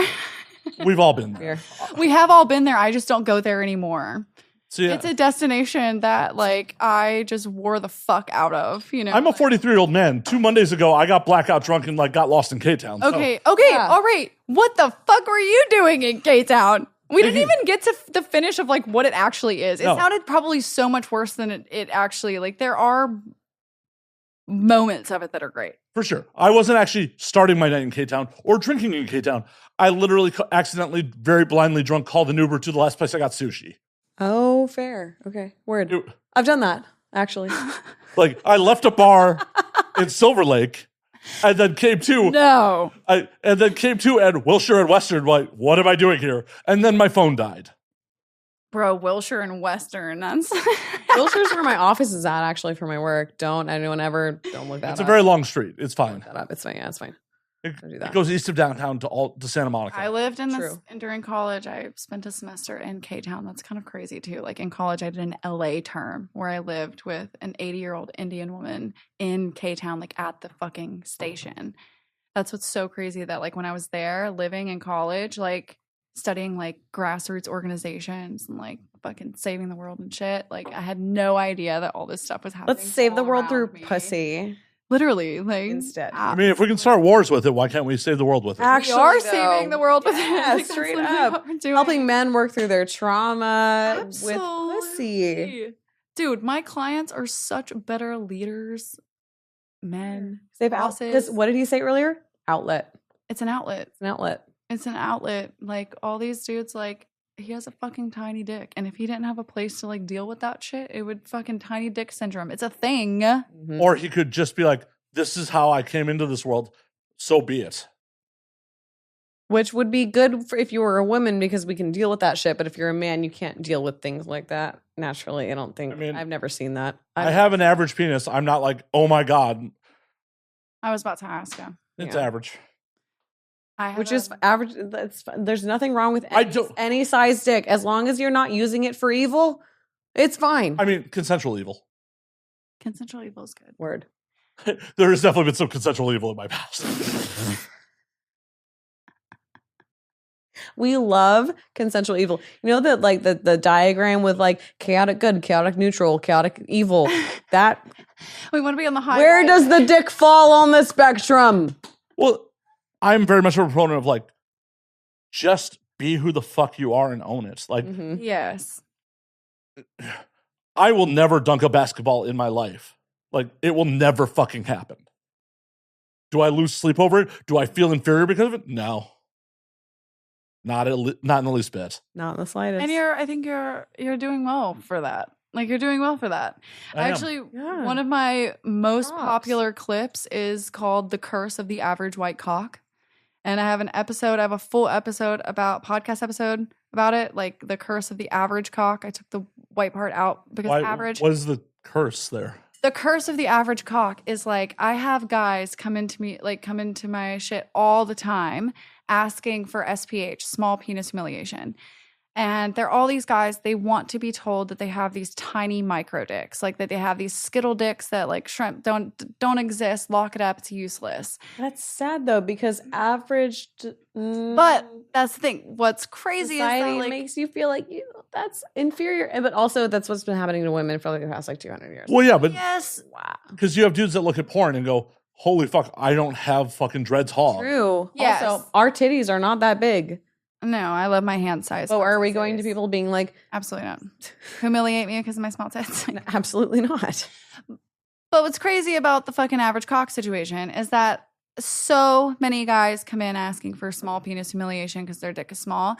And like the actual number of actual micro dicks, like guys with average dicks will come in and talk about like their micro dicks. And it's like, I could give you the buzzwords and tell you have a micro dick, but like a micro dick is the fucking Beanie Baby of sex. When you find one, you know it's there. Like it's the golden Easter egg. It's outrageous. It's the size of my thumb. It's micro. It's completely useless. It's a total thing, and people are out there. It has problems getting past the labia. It is crazy. It can't. However, it's fucking hilarious. It's crazy. And guys who have micro dicks have had micro dicks since they were forever. So like they've been dealing with it for a long time. So like whether they have become a raging slut and realize that like they are, they've gone a route sexually to like fulfill them, or whether they overcompensate with a big truck and being mean to everyone around them and like putting their frustrations out on anyone. Like that's tiny dick syndrome, right?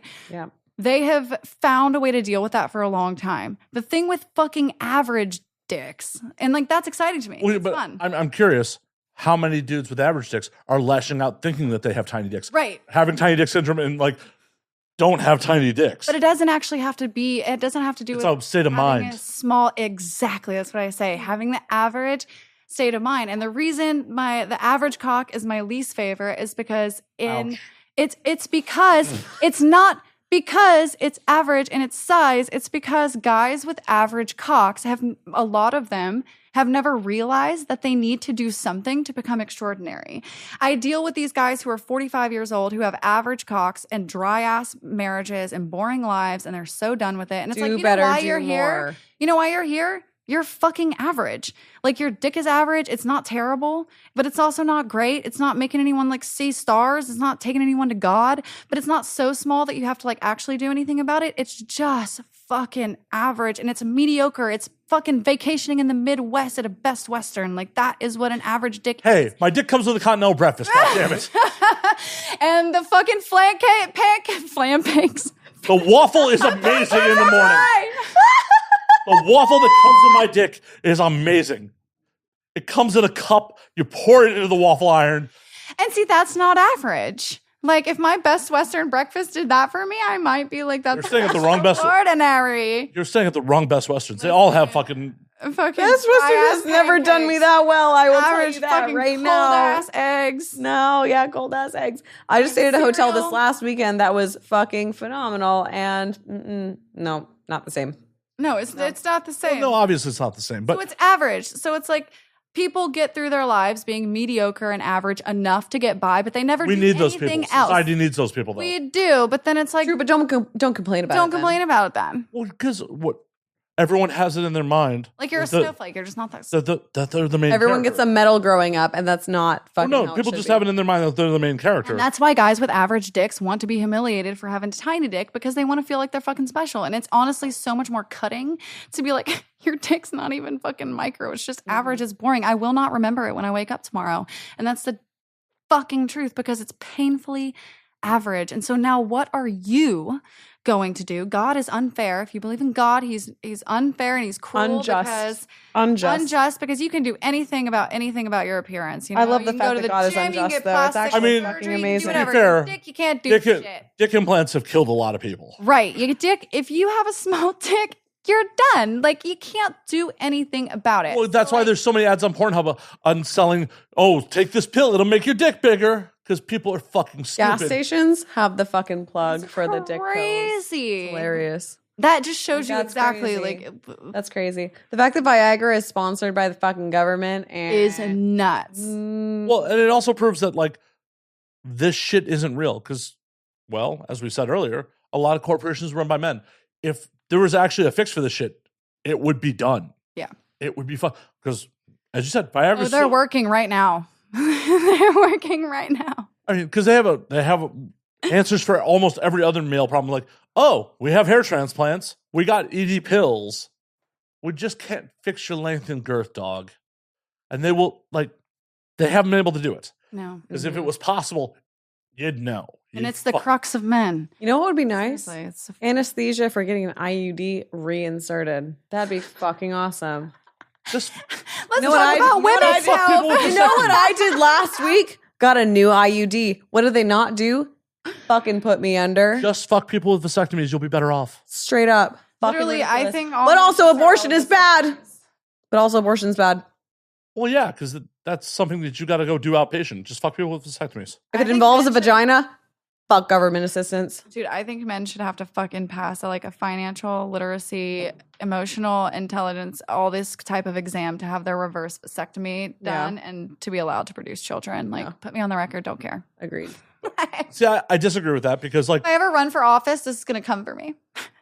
This Definitely. and everything. Everyone's going to come for you. But I disagree with the financial aspect of it because if you don't inherit generational wealth, there's a good chance you will never fucking make. It's not about generational wealth. It's about are you literate enough to budget yourself, or are you irresponsible as fuck, or can you actually manage? I feel so seen right now.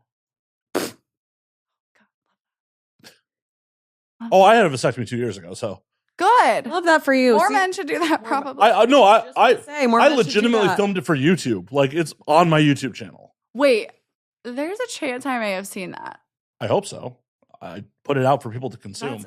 wild. That's, I mean, I think more people should consider it. Yeah. Well, and what sucks is it was supposed to be part of a brosectomy. So when Roe v. Wade got What overturned, does that mean? so we want me and Xander Corvus, who's a male. Brosectomies during Roe v. Wade. Yes. Yeah. So yes. Roe v. Wade got overturned. Yeah. Me and my buddy Xander Corvus, who's a male performer, this is actually his fault. We had been joking for years about doing brosectomies, like making a whole spa day the day before the fucking surgery. And he hits me up with like, after Roe v. Wade is overturned, he's like, I booked it. I'm like, oh shit, I guess we're going through with the bit. And then he ended up not doing it. I did. I also crowdfunded my vasectomy. Whoa! I started a GoFundMe for my vasectomy. You're like, don't let me have children. Oh, yeah, no. The campaign was called Save the World, Help Matt Slayer Get a Vasectomy.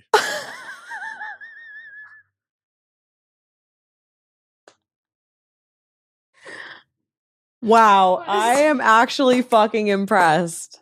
That's I was awesome. gonna say, well done. That's awesome. Oh, That's yeah. awesome. And I don't like condoms, so it works out. Yeah, why don't more men get vasectomies? I don't fucking get it. Anything. A vasectomy is reversible. Kinda. So, Good enough. well, Good enough. At the end of the day, That's like good the enough. doctor's You're like, meant to have kids, it'll work out. well, no, I don't want Exactly. children. I do not want children. I've known for a long time. I should have gotten a vasectomy a long Actually, time. me too. I've never wanted children. So Me neither most of my life.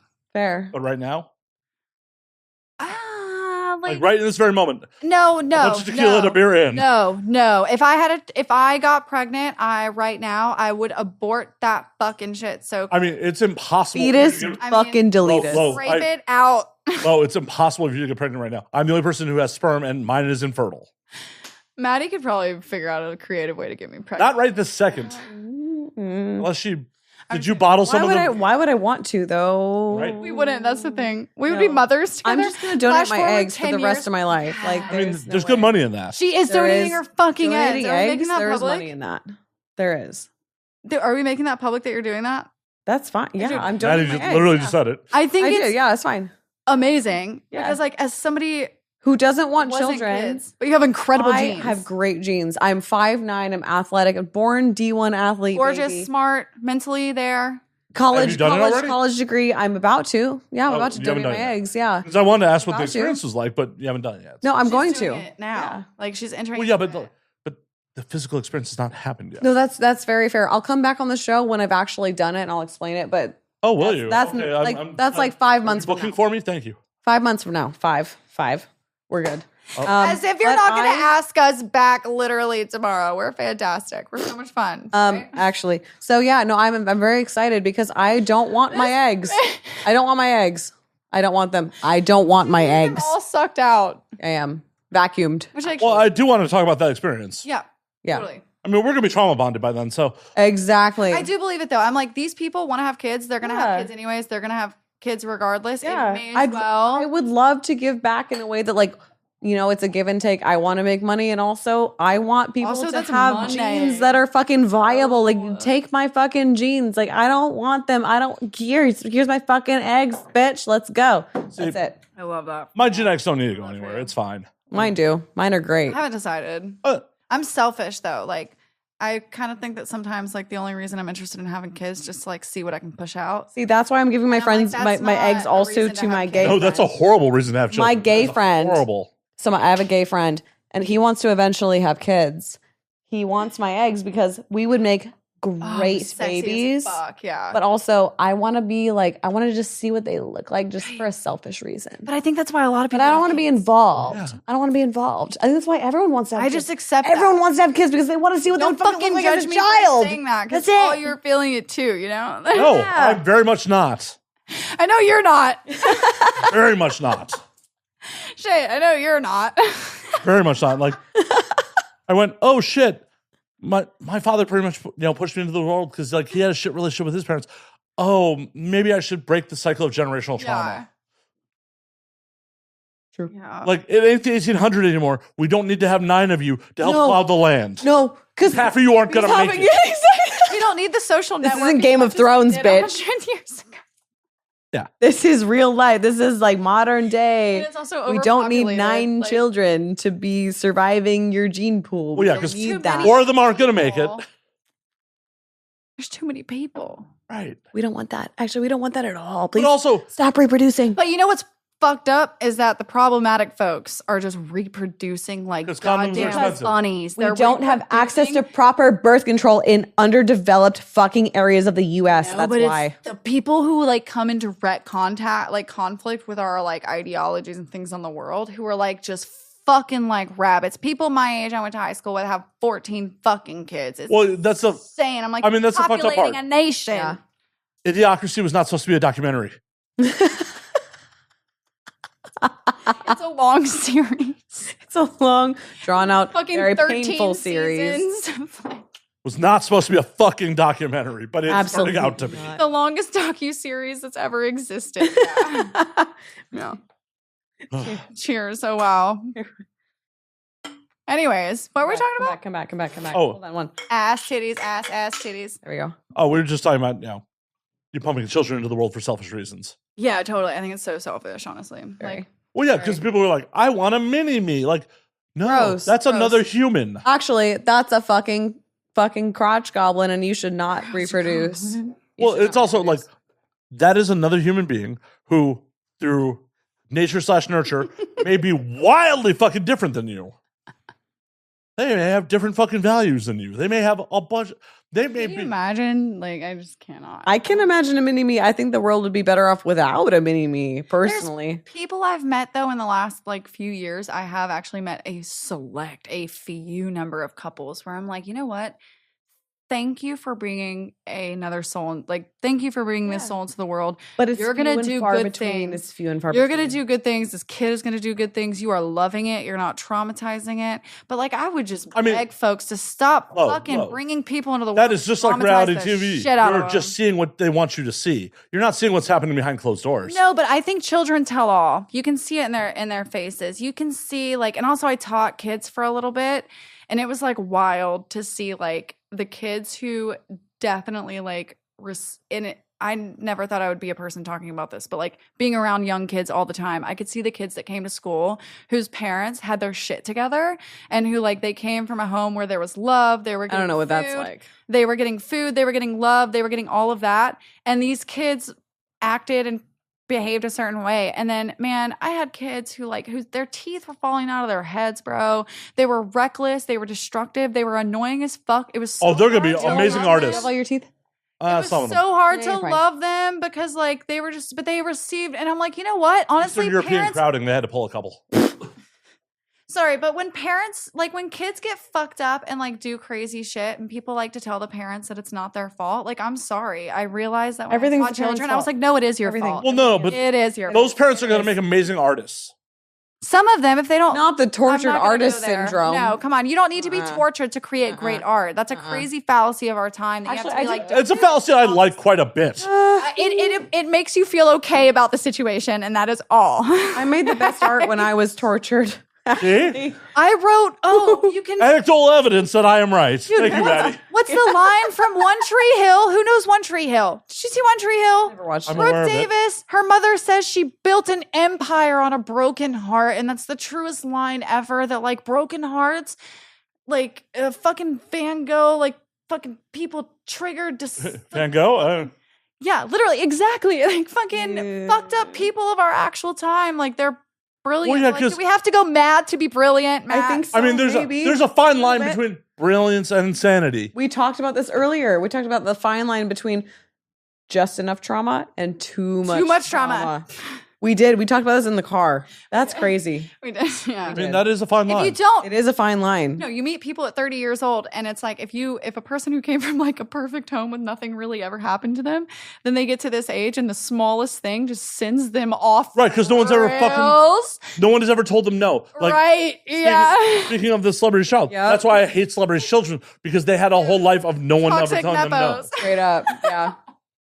That's Crazy. exactly it. You have somebody who like cannot deal with the smallest inconveniences because they never have, but then you have someone on the other actual end of that Who who's just been dealing spirals. with way too fucking much Spirals. for way too fucking long. And which Can't I do feel, shit anymore. for that. I really do. Like, I was. I feel for both. Yeah. I feel for both. They both end up in fucking weirdly tragic places. Are we just perfect? I think. I just got it so hard, like carrying this hard. weight of perfection all the time. Just kidding. Nice. Ooh. Literally, you guys, I am such a shit show. That's the only reason I feel so confident about talking about these things. It's like I'm a fucking train wreck. I'm a tornado. I have destroyed like everything beautiful in my life. are. You're And, like, hurt. the I mean, most you've held out a beautiful way. relationship for 2.5 years. I have, and he's the first man I've never cheated on, except in our beginning of the relationship. I did. I had a mishap, and it was tough because I was adjusting. But now I cannot Does tell he you. know about it? Yes. Yeah. And he was. I mean, it'd be really time- traumatic if you found out about it on this No. podcast. I have no. I have genuinely speaking, like I started the podcast over 3 years ago, and I actually 5 years ago started studying like sacred sexuality and like Well, conscious sex because I was a serial cheater. I cheated on every person I was. You ever mentioned with. that in an I'm- episode. What I'm episode? curious. It was like episode 2 or All 3, around, I think. why did he stay? I was honest with him. She's a good communicator. That's why. It was the first person I ever like. I called him pretty immediately, and at the time, like I was in the depths. Like when I talk about K-Town, and also the things that came out of K-Town, I was in the depths of that when I met him, and it was a very like bizarre place for me to be. But when I met him, I actually met him very much like as a friend, and so I was very honest about where I was at, and from the get-go, I was honest with where I was at. And he knew what I was struggling with. And like, but also he was the first person that I actually was like candidly just honest with. I was professionally dating people and I was also personally dating people. And they all had like, and I was openly open, but they were all getting little slivers of me. And I was getting slivers of them that I Well, but if needed. you're openly open, like you're not cheating at that point. So like, when did you actually cheat on him? No, but we decided like, we were together, but it was very new. We were very new. Like we had only been together for like a couple of months. Yeah, but you could be together and not be, monogamous. And I still had my work. But it was the personal, and it also wasn't even like the context of when it happened. Like I didn't feel good about how it happened. I was in like in a high stress space. Like I was in a space of like work and making things happen, and there was like all this. I was drinking. Like I was in a very flustered, not okay space. Can you tell the story? Yeah, I was working a trip, and I was doing like promotions at the time. Like I was being hired by travel companies to like be a promoter at these like adult events, and the company I was working for was like it was a shit show. And I also invited my family on this trip. And Oh no, you cheated while the family was in the room? I cheated because the family was in the room. I mean, that's a good reason, actually. No, like, and that's truth to God. Like it was the first time in my life that like with my dad and his partner, and then my brother was there, and like it was the first time in my life that I think they ever like saw me as useful. Like I wasn't just like this degenerate hippie bitch who traveled and like couch surfed and stuff. There's also just years and years of history there. People and thought that though is like they only got the surface level of that. That's so infuriating to me. To Oh, hear yeah. that because man. that's another story. I'm It's- sorry. Keep going. I just had to interject. That No, it's ridiculous. It's really bizarre. I was It's living the life of my ridiculous. dreams, but it was like not Yeah. acceptable to a lot of people. It was just like, but my That's dad fucking, surface like, level. it was just Description of what she was doing. Very surface. very level. surface level, but it's like what they saw. Again, coming from the Bible Belt, like everyone that I was in school with had got married and was having kids and like having careers at the bank or teachers Procreating or whatever because the you fuck. should. Whatever the fuck, and so my family was there, and the gal I was working with was a bit batshit, and I was going through my own shit in LA of like hustling. I was getting out of K-Town at the time, but I still had contacts. I had some dangerous contacts as well, and like I was trying to distance myself from that at the time. And I just like wasn't doing a good job. I was overwhelmed. I was very fucking overwhelmed. I drank too much, and You're not dead. You did not drink too much. no, well, I fucked a man like twice my age and I didn't feel great about it. You know, it was just like he was there. That's what the thing was. Like the it was numbing like aspect of it. It's like it drinking too much because you're trying to numb that. literally. Yeah. That's it. I was just trying to like it's not be good. the It's fun, not outgoing like person. I was feeling overwhelmed. It was a okay. lot. I was organizing the event. Where'd you meet this dude? He was actually a part of the event. Like I was hosting this event and he was a guest and he was literally my dad's age dude. Like, Do you look like your dad? no, absolutely not. Absolutely not. Completely different. And I had to call back on that. Dude, daddy issue. No, I had to call back on no, that. you're good. No, but it was fucked up. I got so fucked up. I was annoyed. I was dealing with shit. I was overwhelmed. I did not handle myself well. And I resorted to normal, like I just did what I did best. Like I just wanted like to feel that like validation, escape, whatever. And again, also I had not feel it at all. but not feel it at all. And it was just like something to like, it really is something to just kind of like escape to, something removed from your actual life. Like escapism too, like through and through, bro. Like everyone goes through that whole point. It's like we want to escape something, so we want to numb it somehow. and it's just easier to like get fucked up and have a good time and like not know this person and talk about random shit and like you don't know me, I don't know you, like it doesn't fucking matter. Let's have a whale of a time and then that's it. Yeah. And I mean, that's well and good as long as you're not in a relationship. it was all in good. And the thing is, I think for me in the past, like I've never been faithful in a single relationship I've had. Why is that? Because I wanted like that. I love the game. I love the game. I love the attention. I love the power. I'm so good at it. Like I always say, like I love the moments. And I've realized this actually since becoming a professional dom actually is like today I told her, I was like I fuck with my clients so much. Too. And it gives me the joy that I used to have with fucking with men. And what I've realized is that it's not actually the fucking. What I love is the moment that I meet someone when I know that fucking is on the table. The interaction from that moment to the fucking is so good. That's where you learn about humanity. Like that moment in between deciding you and I are going to fuck to the moment you actually fuck. But then so often I got to the moment of fucking and I was bored. I was literally like, what the fuck am I doing in this frat house?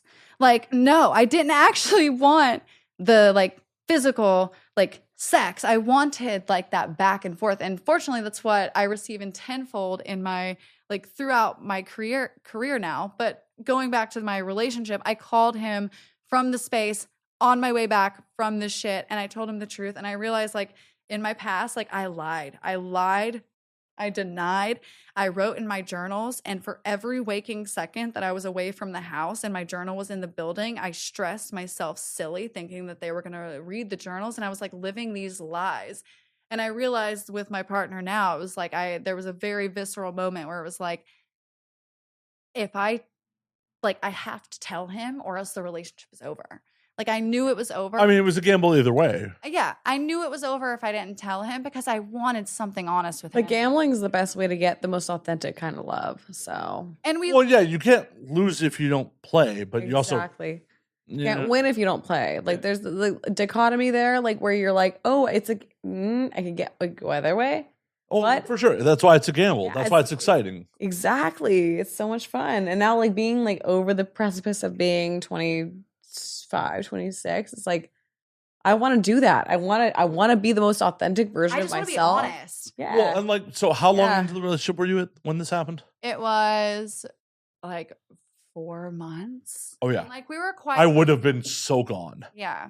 And gone. And there's, a million parts of me understand. Like I thought he would be, but like I could not. He was the first person that I actually could not imagine lying to him in the way that I've lied to people in the past. It was also he created a space of safety for that kind of conversation. It's a two-way street, bro. Well, like, for it's sure. a two-way street. Well, it's one of those things where like for me personally, like I'm all for non-monogamous relationships. Yeah. Like, but because I preach this to the end of my days. it's not the physical act that hurts. It's the violation of trust that hurts. Yes. It's not, if it's an open book test, like that's what I used to say on the podcast all the time. I'm like, if the teacher says you can use your book, it's not cheating. But if she doesn't say you can use your book, it's about the boundaries exactly that are agreed upon. Mm-hmm. And I mean, he knew that I also, at the time, I had the podcast and I was big into E&M. And I had like, Can you tell the audience what that is? ethical non-monogamy. Right, but was that what ethical? But was that agreed upon in your relationship? That, at this moment, I cheated because it was not ethical, but I was struggling with that when we got together. I thought like I was, for years, I tried to be in monogamous relationships and I fucked up every single one of them. Every one of them ended in disaster. And then I had all these open relationships that were like great because it was like I can have these like, you know, we can enjoy each other for now. And then we're both getting on a plane and we're going and like they were, you know, and I really went from one side of the scale to the other. And I literally, I mean, you remember, I was like, I'll never be in a monogamous relationship again. It's not possible. Yeah. It shouldn't be. So, but when I met him, I was struggling with that and he knew that. But like, I didn't think that monogamy works. I didn't think it's natural. I still don't think it's natural. It's not. I don't think it's natural. And I literally just pegged a man earlier today. So like I'm not in a monogamous relationship. However, but that's work. It is work, but it is intimate. And what I realized, it's not perceived as work to a lot of people. Well, yeah, then don't be in relationships with those people. But a lot of people don't perceive that as like don't get into relationships with those people. If people can't see the fucking difference, you shouldn't fuck them. The pool gets so small as you start to be like, okay, I want this type of relationship, and you don't. Guess what? That's perfect. The pool gets tiny. Yeah, I would rather be in a tiny pool of people that fucking understand than try to hard sell someone. But a lot of people, when you really think about it, are like, oh, I could maybe do this, but they don't like have the like social like awareness to like actually achieve it. Well, you know what I mean? Like people who are in open relationships have to be more conscious. They have to be more choosy, they do. They have to be more aware. They don't run away from jealousy. And the thing is personal, professional aside, what I realized is that what I want, what gets me off and what gets me excited is exactly what happened today. I was fucking worshipped. I got to fuck with him. I got to have so much fun. I got that attention and it gives me everything I want. And like, I just simply like don't want anyone else. Like there's just no, and maybe it's because I've seen too much of the world at this point. Like I've done over 10,000 hours of like sessions. I believe that makes you an expert. Yeah. No, actually, Malcolm Gladwell, whoever it is that said it, like, yes, I've done over 10,000 hours of sessions online and together in person. And now I've just seen so fucking much, honestly, that I'm like, I get what I want. That energy, like that fierce, sexual, exciting energy. I get to experience it, but fuck me, I love going home to my man. And there's just no one who does it like him, you know? And like, I love that he fucking saw me, like stuck with me and I was able to be honest with him. And I can't tell you how much, like, I don't want to, I'm going to fucking bust your penis, pull it, fucking put a weight on it, put clothespins on it. I'll do all I'm not consenting to any of that. But it's not coming anywhere near my pussy, you know? Because my man also has safe, like you're fine. such You're in a a safe I mean, space. whoa, 2 hours ago, that was a different story. Safe space. You're in a safe space. We may still stomp your balls earlier. But yeah, anyway, shout out to my man's dick because it's so nice. Honestly, his dick is so great. I would show it to you, bitch. I think I've seen it. It's one of those things where like, You probably have. Yeah. that's well and good because like at the end of the day, those are physical acts. Like those are fine. Like I tell people all the time, it's like, would you be upset with your partner going to get a full body massage from a stranger? They're physically interacting with you and bringing you pleasure. Are you not bothered by that? Then why the fuck are you bothered by anything fucking else? It is the emotional commitment that matters. It's like why I will do ethical non-monogamy but not polyamory. I don't have the bandwidth. It's so much. Oh my God, it's to be in fucking relationship. It's a good way to put it. It is. It's a good way. Can you imagine? Yeah, like good way to put it. Yeah. I say all the time, if you're into polyamory, you got too much time on your hands. I cannot imagine having the emotional bandwidth to navigate that many relationships. Right. Like my relationship is good because we navigate it well. And also like part of being open, like my man in the early on, he was very afraid that like in my mind that there was this ultimate goal of us becoming like open and like swingers and like that it was that for me. And the thing about being open is that like if I feel something, if I am attracted to someone, or if something changes for me, or if something happens in a session, like it's been 2.5 years now. Of course, things have happened in sessions, especially early on, that I was like, if he was like sitting here, like he would find a lot of this hot, and like he wouldn't actually love that part. And I've had that conversation with him, and the ability to have the conversation, like think about how many couples a woman will smack a man for saying like, oh my God, did you just look at her ass? Or vice versa. I was in a relationship when I was 18 years old where a guy would berate me for fucking looking at the waiter, you know? And it's like that jealousy. And people love to get off on saying like, I'm not jealous. I'm not jealous. No, we're all jealous. And it's really cool to actually ask like, wait, why am I jealous? Like, oh my God, my man's talking, this hot woman at the bar. It's from a position of low self-esteem. Exactly. So like, I mean, open people get the chance to address that. And like, that's what open means. My man and I are still open in that way. We address that. We're never going to run for that. This big titty bitch was fucking hot ass, like married ass bitch was at the bar. We were at the bar a couple weeks ago, and this girl, and she was like rubbing her titties everywhere all over him. And I was just dying. And I was just like, bro, like my man is hot as fuck. Like he's hot as fuck. And you know what? We're going to go fuck. You know Well, so like that situation's a little like with that situation is a little because it's like it's kind of a depending on what your rules are, it's a kind of a respect thing. Like rules are a big thing. But it has to be talked about. I have two friends. I have friends that are dating. I'm not gonna name their names. I have two friends that I adore as a couple. I adore them because they talk about what they like, what they don't like. She's bi, he's straight. They send each other things back and forth. It's like, oh, look at this hot bitch. Like, look at this. And like there's no jealousy. It's just like, hey, like this is hot. Do you want to look at it real quick? Like it's a structure that works for them, dude. Right. And there's no hard and fast rules. It works for them. Right. Yeah. And there are no fucking hard and fast rules. I love that. That's awesome. Boundaries are great. 100%. Like, because for me, like, I don't care if you fuck other people, but if we are here together, we are here together. Yes. Like, for you to, like, kind of try to, like, virtually cuckold me, I'm not into. No, see, that's a boundary. Yeah. That's a boundary. 100%. 100%. And, like, if someone didn't understand that, I'd be fucking out. I am a giant proponent of if there is no kids and no property, the minute it goes fucking sideways, get the fuck out. Run. Seriously, like, why the fuck would Why the fuck would you go to relationship counseling for a relationship that you don't have to involve a lawyer with to get out of? Bro, that's the biggest scam in the world. That's my biggest thing is like if you don't like it, leave. Right, exactly. Leave. Exactly. Who cares? Out. Guess what? You are throwing effectively good money after bad. If you're like, I'm 5 years deep and this is shitty, I'm going to try to make it work. No. You spent 5 years. Why are you going to spend another 5? Leave. There's no ties. So there's no time. Right. It's a fallacy. I'm going to waste more time. That's a logical fallacy. There's a logical fallacy people fucking fall into.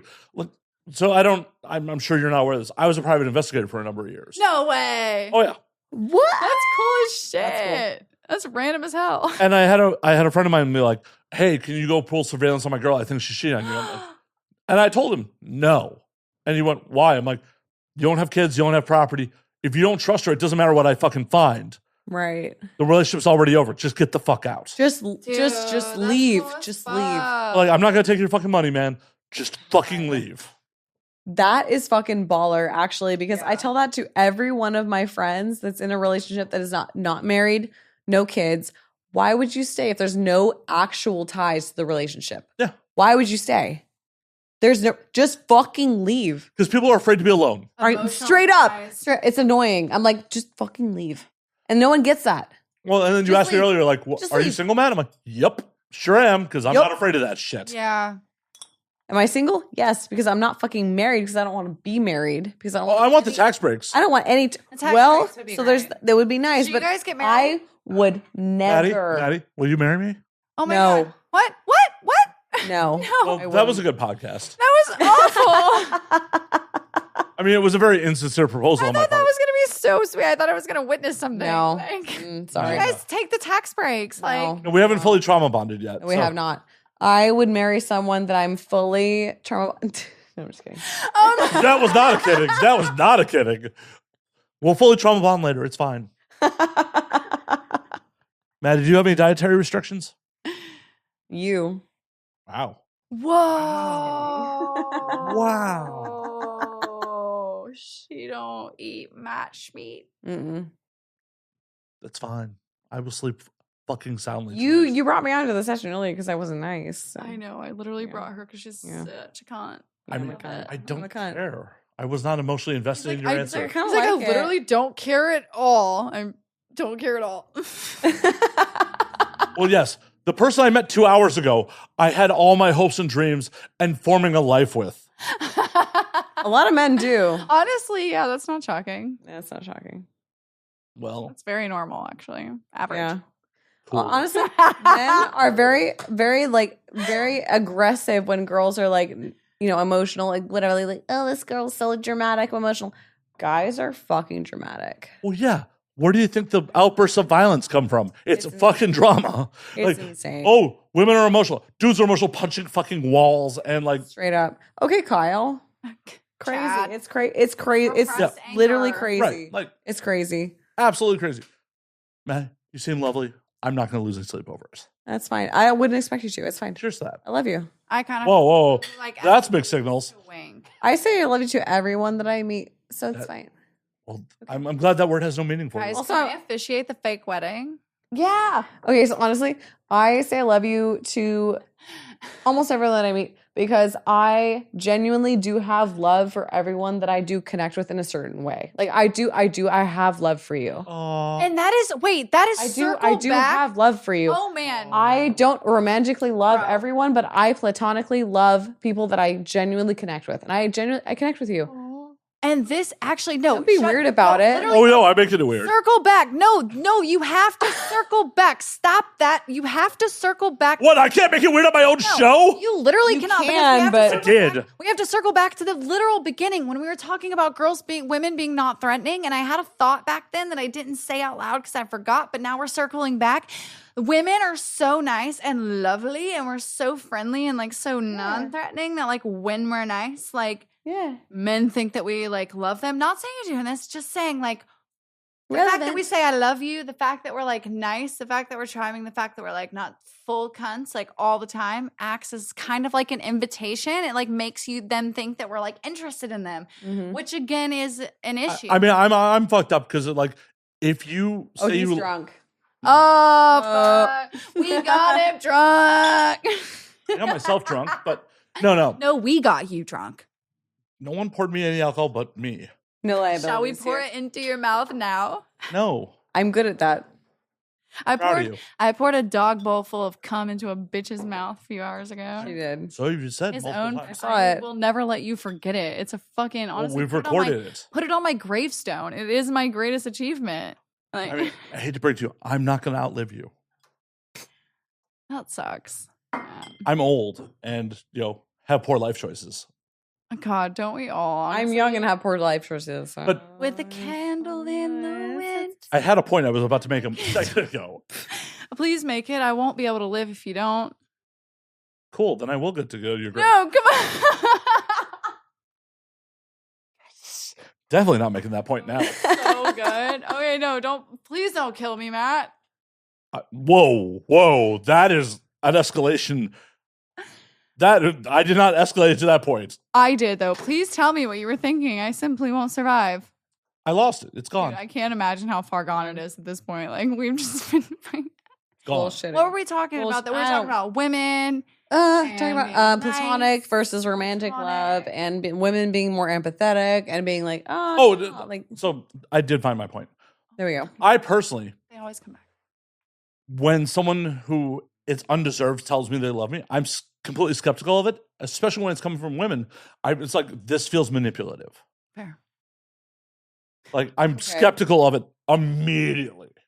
Like, you being like, I love you is like, Which honestly, I do respect that. That's very fair. You don't know me very well, so I I don't know you at all. No, You don't know me at all. I don't even know if Just Maddie's your fine. legal name. It's not. It actually is. It is. My name is Madison Eve Cooper, if you were curious. I mean, But- that's on the internet. You don't How have you to. give your birth date as well? Like, don't Do you want a social directly to camera? social security number. I'm just saying. straight to the phone. I don't give a fuck. Also, I respect that. But yeah, I've had a lot of girls in the bathroom be like, "Oh my god, I love Dude, you so much," but I'm like, you don't mean that genuinely, and I don't believe you. But also, like, I am not telling you that I love you. I'm just saying, like, I have love for what you just said and what you mean, as a person. Energetically, Like, I do love what you're about right now. There's a different way to phrase it. There is, but it doesn't roll off the tongue quite as well. So you say, "I love you." Yeah, and I don't know. I just Oh my god, he is. Who hurt you? a lot of people, a lot of people, Welcome to the club, bitch. right? We're still trauma bonding, We so are. That's why. a lot of people have it, and it's 100%. Like I was hanging out with someone a little while back, and after the first night of us hanging out, like I was out at a diner with another friend, and she texted me after I left the bar, like, "I miss you." I'm like, "Ooh, yep." Oh no, no. I'm like- I miss you is way worse than I love you. I'm like, we just met tonight. You are on some shit. Yeah, that's screaming codependent. Yeah. No, it just screamed. I'm attempting to manipulate you because you're a dude, and I'm used to getting away with this. Well, I think that was probably a little bit too in depth, but I think that codependency was probably hurt the you? one-word answer. You want a whole list, or I Like, want we to have know the time. details of who and why, personally, because I feel like men are often hurt. No, I They're mean, like- it's, oh, I have done a lot of wrong by a lot of women in my day. I have. I have been a fuckboy for a lot of my youth. I was not. Do you believe in karma? Nope. have you ever Okay. been pegged? Nope. I have an anal cherry and it remains intact. God, have you ever fucked with your prostate? Nope. I haven't. I have digestive problems. Oh, that's your issue. Digestive problem. I'm sorry. If you are a man and you die, you live and you die a sad fucking post-apocalyptic existence, like post-rapture or whatever existence, and you have never fucking fiddled your prostate, I am so sorry. I really. No, it's a pleasure zone, love. It's I'm like I'm well aware. fucking bean, and it's right there. It's not I'm that well far. aware. Why don't It's you like flick your bean? right there. I also don't want to fucking gush like the opening to the Beverly Hillbillies. Bro, do Why? a fucking enema. Texas tea. Very Do a fun. literal enema, and Yeah, those aren't fun either. no, Can but be. they're necessary. Until you've had a fucking flaccid cock prostate orgasm, you have not lived. Well, look at me not living. Look at you, just dead through life, not I mean, living at all. I think that's the takeaway for the whole episode. I'm just dead through life. Come on. Can that be the title? Dead through life. It can be. I'm in charge of this shit. I see the state of Ooh, your he- floors. I think you're dead through life. For It feels like he needs sure. to like tell us that he's in charge. You don't have to like. I'm not in charge. Oh. This is a collaborative process. This is a collaborative process. It's collaborative. I could be really mean. I'm getting drunk. I want to be really mean. Feel free. She's so fucking. I mean, punchy. it would not be new for someone who tells me that they love me that to be really cunty to me moments Oh later. my god, you sweet child. I have Really, love just- for you. I just want to hug you. I have love for you, but the fuck is the state of your floor? Like, it's dirty. Oh yeah, 100%. Yeah. Why? Wait. Okay. Why? Yeah. Let's. Laziness, Okay. sloth. All right, guys. We're Are on you a- happy? a beautiful black rug. I mean, It's no. shaggy black Okay. rug, Awesome. Why? but it's Oh, because I live in dirty. modern There's, America. like, I live in shit- modern America. That's not an excuse. There's shit no. like stuck in it. Like, There's cleaning services and there's also you. also cleaning services. You yeah, like What's wrong? many things. there's pieces of Okay. paper in the rug. Yeah. Yes. This is why I work. I with saw you. about 100 cigarette butts on your balcony. Like, Yeah, that's not dude, mine. Why has that not been taken out? Doesn't matter. Trash, like trash. Yeah, I'm not here to clean up after the This other is person how who lives we here. make the Okay. world better. Do you wipe your counters in the kitchen On occasion, yes. every day? God, isn't she so hot when she's cunty? Fuck. No, not every day. Why? It's dirty. It is. Why? It is. Okay. Gross. It's like so No one's asking you to live here. I'm not, but I'm here in your house and I'm going to critique you. They're like Feel free. staring each other in the eye and fucking. It's like really deep. Are you okay? We go to I am therapy. hurt. Are you okay? Do you want to go to therapy? They're trauma bonded. A little dirty. A lot dirty, actually. Why? They might start I mean- trauma fucking soon. I'm not No. sure. Nope. No. I'm actually disgusted. I'm actually no. There's Does that make you wet, though? No. We've No. been discussing. I've left a house immediately upon seeing this shit. So you're lucky I'm still here. Am I, though? You're the Bro. plus I'm the +1, but I'm still on your podcast. are. Yeah. He's For a gonna while cut now, you out. actually. They're just- one. No, that'd be too much work. Like, Can you imagine? It was just every time she spoke, it's like beep, just to like make a point. I'm not that petty. I still like Maddie. No, you love it. You love Okay, Everyone before we loves- started this shit, before we ever turned on the mics, you were the one. He literally was like, I'm going to dish it and you can dish it back. If you can dish it, I can dish it. And we were like, oh. I can dish it real Okay. well. I'm enjoying this. Fuck. I know you are. The drunker she get, are you getting a boner? No. I'm very flaccid at the moment. So the state of my kitchen gives me flaccid penis. Same. Yeah, fix I'm it not. then. I'm not proud of it. It's just a thing. Oh. I'm all right. Yeah. No. Do you like video That's games? a great Huh? guy, like but video the, games? the couch do. is a What game's your favorite? I've been playing multiverses a lot recently. Word. What game? Multiverses. Right. But like which? PC. Right. Explain. It's For your a followers. PC game. Okay. WWE, like, No. don't fucking pay attention to me. I'm fucking not even talking to you guys. Like, just keep on talking to my fans. I saw a lot of. I was just talking to herself. I'm just talking a to lot my of games over fans. on your I'm shelf fucking over there. narrating. There Curious. are. Curious. What are you curious about? I'm just curious about your games. The games. Got games on your phone? I'm just Nope. kidding. Eyes are No, I'm a I'm flying saucer. I'm not into fucking microtransactions. My favorite game is Borderlands. So Which one? first, Nice. Yeah. Are you happy about the movie?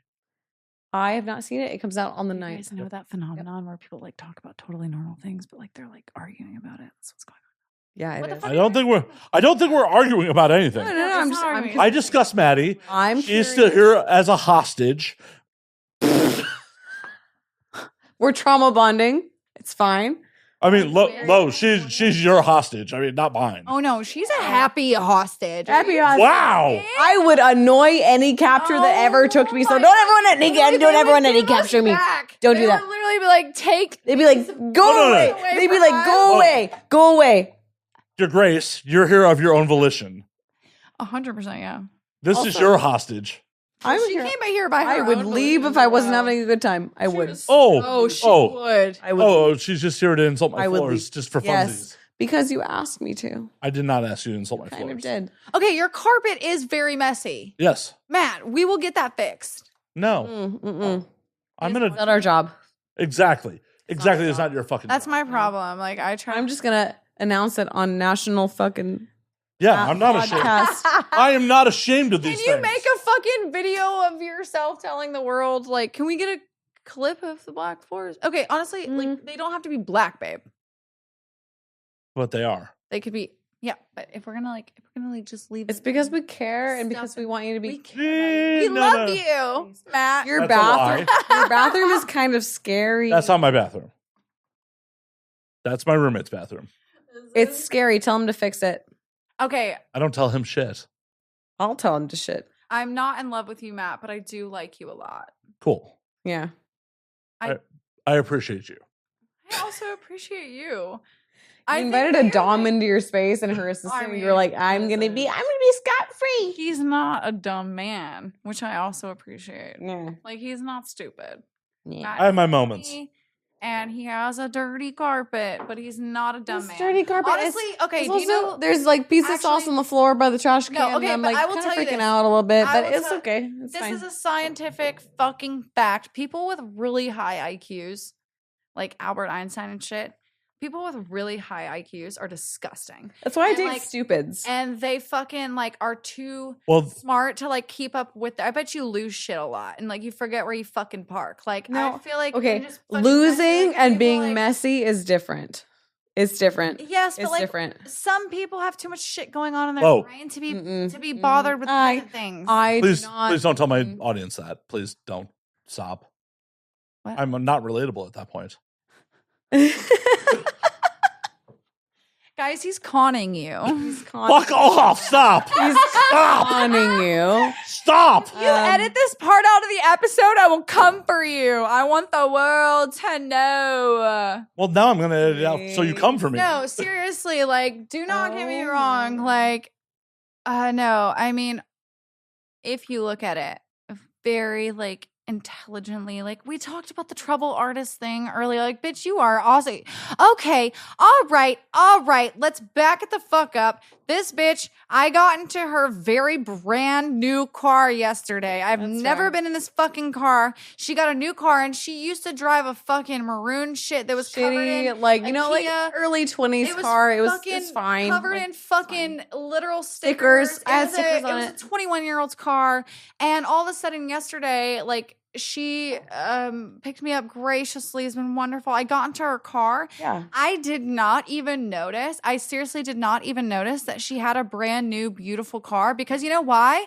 There was a disgusting sandwich, a full ass white bread, crusty fucking sandwich and seaweed packages on the front floor, on the fucking floor, dude. And I'm like late. The fucking dungeon canceled. I'm changing the dungeon. I'm figuring it out. I'm like, bitch, just get this car. This is disgusting. So what you're telling me is Maddie lives in glass houses and is throwing stones. Really, Maddie is fucking, it's like a pot and this is the bitch fucking like with the black bitch. And I'm also a disgusting How bitch, was so the rest of the car was spotless? It was okay. Kind of, but I just want to notice. I just need you to understand, Matt, that she's literally addressing this right now because I love this hoe. But there was it was stiff. It was as hard as this table. The piece the of sandwich white was in the car for like 3 days. It was like a comfy sock. It's her new ass car. And no, it wasn't. November. It's not a new ass car. It's been a year. It's been a year. It's been a year. It's not even 12 months, hoe. A year. Literally, but I mean, if it was a baby, you would still be calling in weeks. No, exactly. She's literally. It's not even. Why am I having kids? 100%. But I told her this is the one person that like anytime I've had a new car, I've been that messy because I can say shit because like I get a new car and I smoke a fucking joint on the way home. Like I'm shit. Like, Maddie, literally, I'm disgusting. You are too, babe. Maddie. So we're all because I'm listen. You pulled out his carpet when you had a stiff ass sandwich in your floorboard yesterday. That was disgusting and abhorrent. And Maddie. I have to. We appreciate how disgusting you are too. Yes, I know. Everyone does. Matt, everyone actually loves it. Leave here this night thinking this is like Miss Purse Barbie. That no. stale ass sandwich. It was disgusting, Matt. Well, at the end of the day, I understand she's trying to neg me. I'm afters Barbie. No, she is absolutely. That means she likes you. I'm aware she likes me. Like not love. Don't worry. No. Don't get it twisted. Don't freak out. No. Like, chill. I've made a good impression. She should be wearing a stupid hat because she's trying to neg me. A cone hat. A fucking cone hat. Catch me dead in a cone hat, bitch. Oh no, I'm not talking about a cone hat. Apparently, y'all are not old enough to have seen like the pickup artist and all that stuff. Oh, we are. It's fine. She's like, oh shit, I got called out. Bitch, I hope you got that fucking camera at that moment. This is Maddie cunt face. Like this is Maddie. Drunk Maddie. I have seen this is a hard sell for Maddie. I have seen her almost. I have literally seen her like a guy in a bar, like a guy like pass her friend and like accidentally bump into her, and her outside of the bar. I had to grab her because she was like, "Bitch, I will fucking kill you." What? What? This man is like bigger than her, and she's like, "What?" She's in. They're her scared of me too. They're scared of me too. Shorts and her fishnets. Well, and yeah, her hooker boots. I'm like, scared. Bitch, I'm 5'9". Confidence will take you further than talent. And she could actually kill someone. It's fair. No, it's fair. I'm also very tall. I'm very tall for my gender. So I love that you're the only person I think like matches / surpasses my cunty level, and it's just. I love being a cunt. I think everyone honestly being a cunt. Being a cunt is my favorite occupation. So I hate to do this. I fucking hate to do this, but I'm the person who edits this. According to the recording time, we've been at this for 3 hours. So true. No.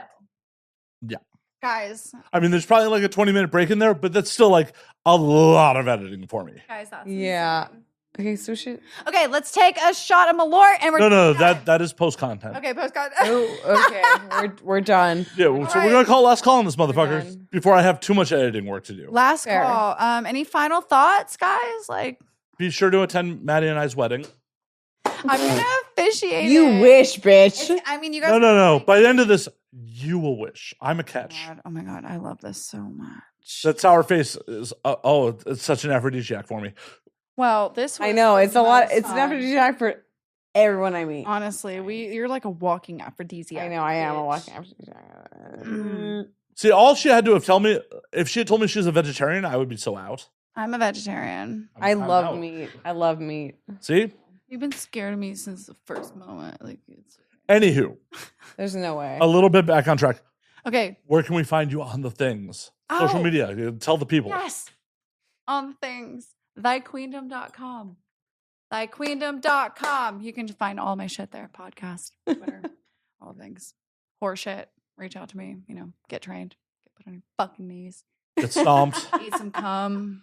Get your balls busted. Eat some cum. Learn mean- how to be a real man. Get your prostate stimulated. Literally, if you haven't had your prostate stimulated and you died tomorrow, like, I'm sorry. Like, your life has fucking sucked. I feel. It has. I feel If bad you, for you. Matt, now that you're a friend, I am genuinely invested in you not dying without having your prostate stimulated. It won't be me because we're friends, but I will Cool. have that arranged for you. I do care about you. Trust me. It's fine. It's I like how I love to be shown in like action. Guys, we're Maddie, on you're a- not stimulating my prostate either. We're showing No, Matt. I never said I was. I know, bro. but- like we're not getting married. We're not married. It's I mean, fine. there's much more likelihood of us marrying than No, you stimulating my my at prostate. is at Madi MADI_Cooper_. So fuck him. I don't.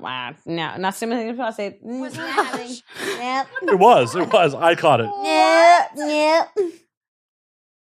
Oh, this is great, guys. Everyone give Matt some love. It's been really tough for him, but it is okay. I want Matt's inbox to be flooded with like uncomfortable love notes. Uncomfortable.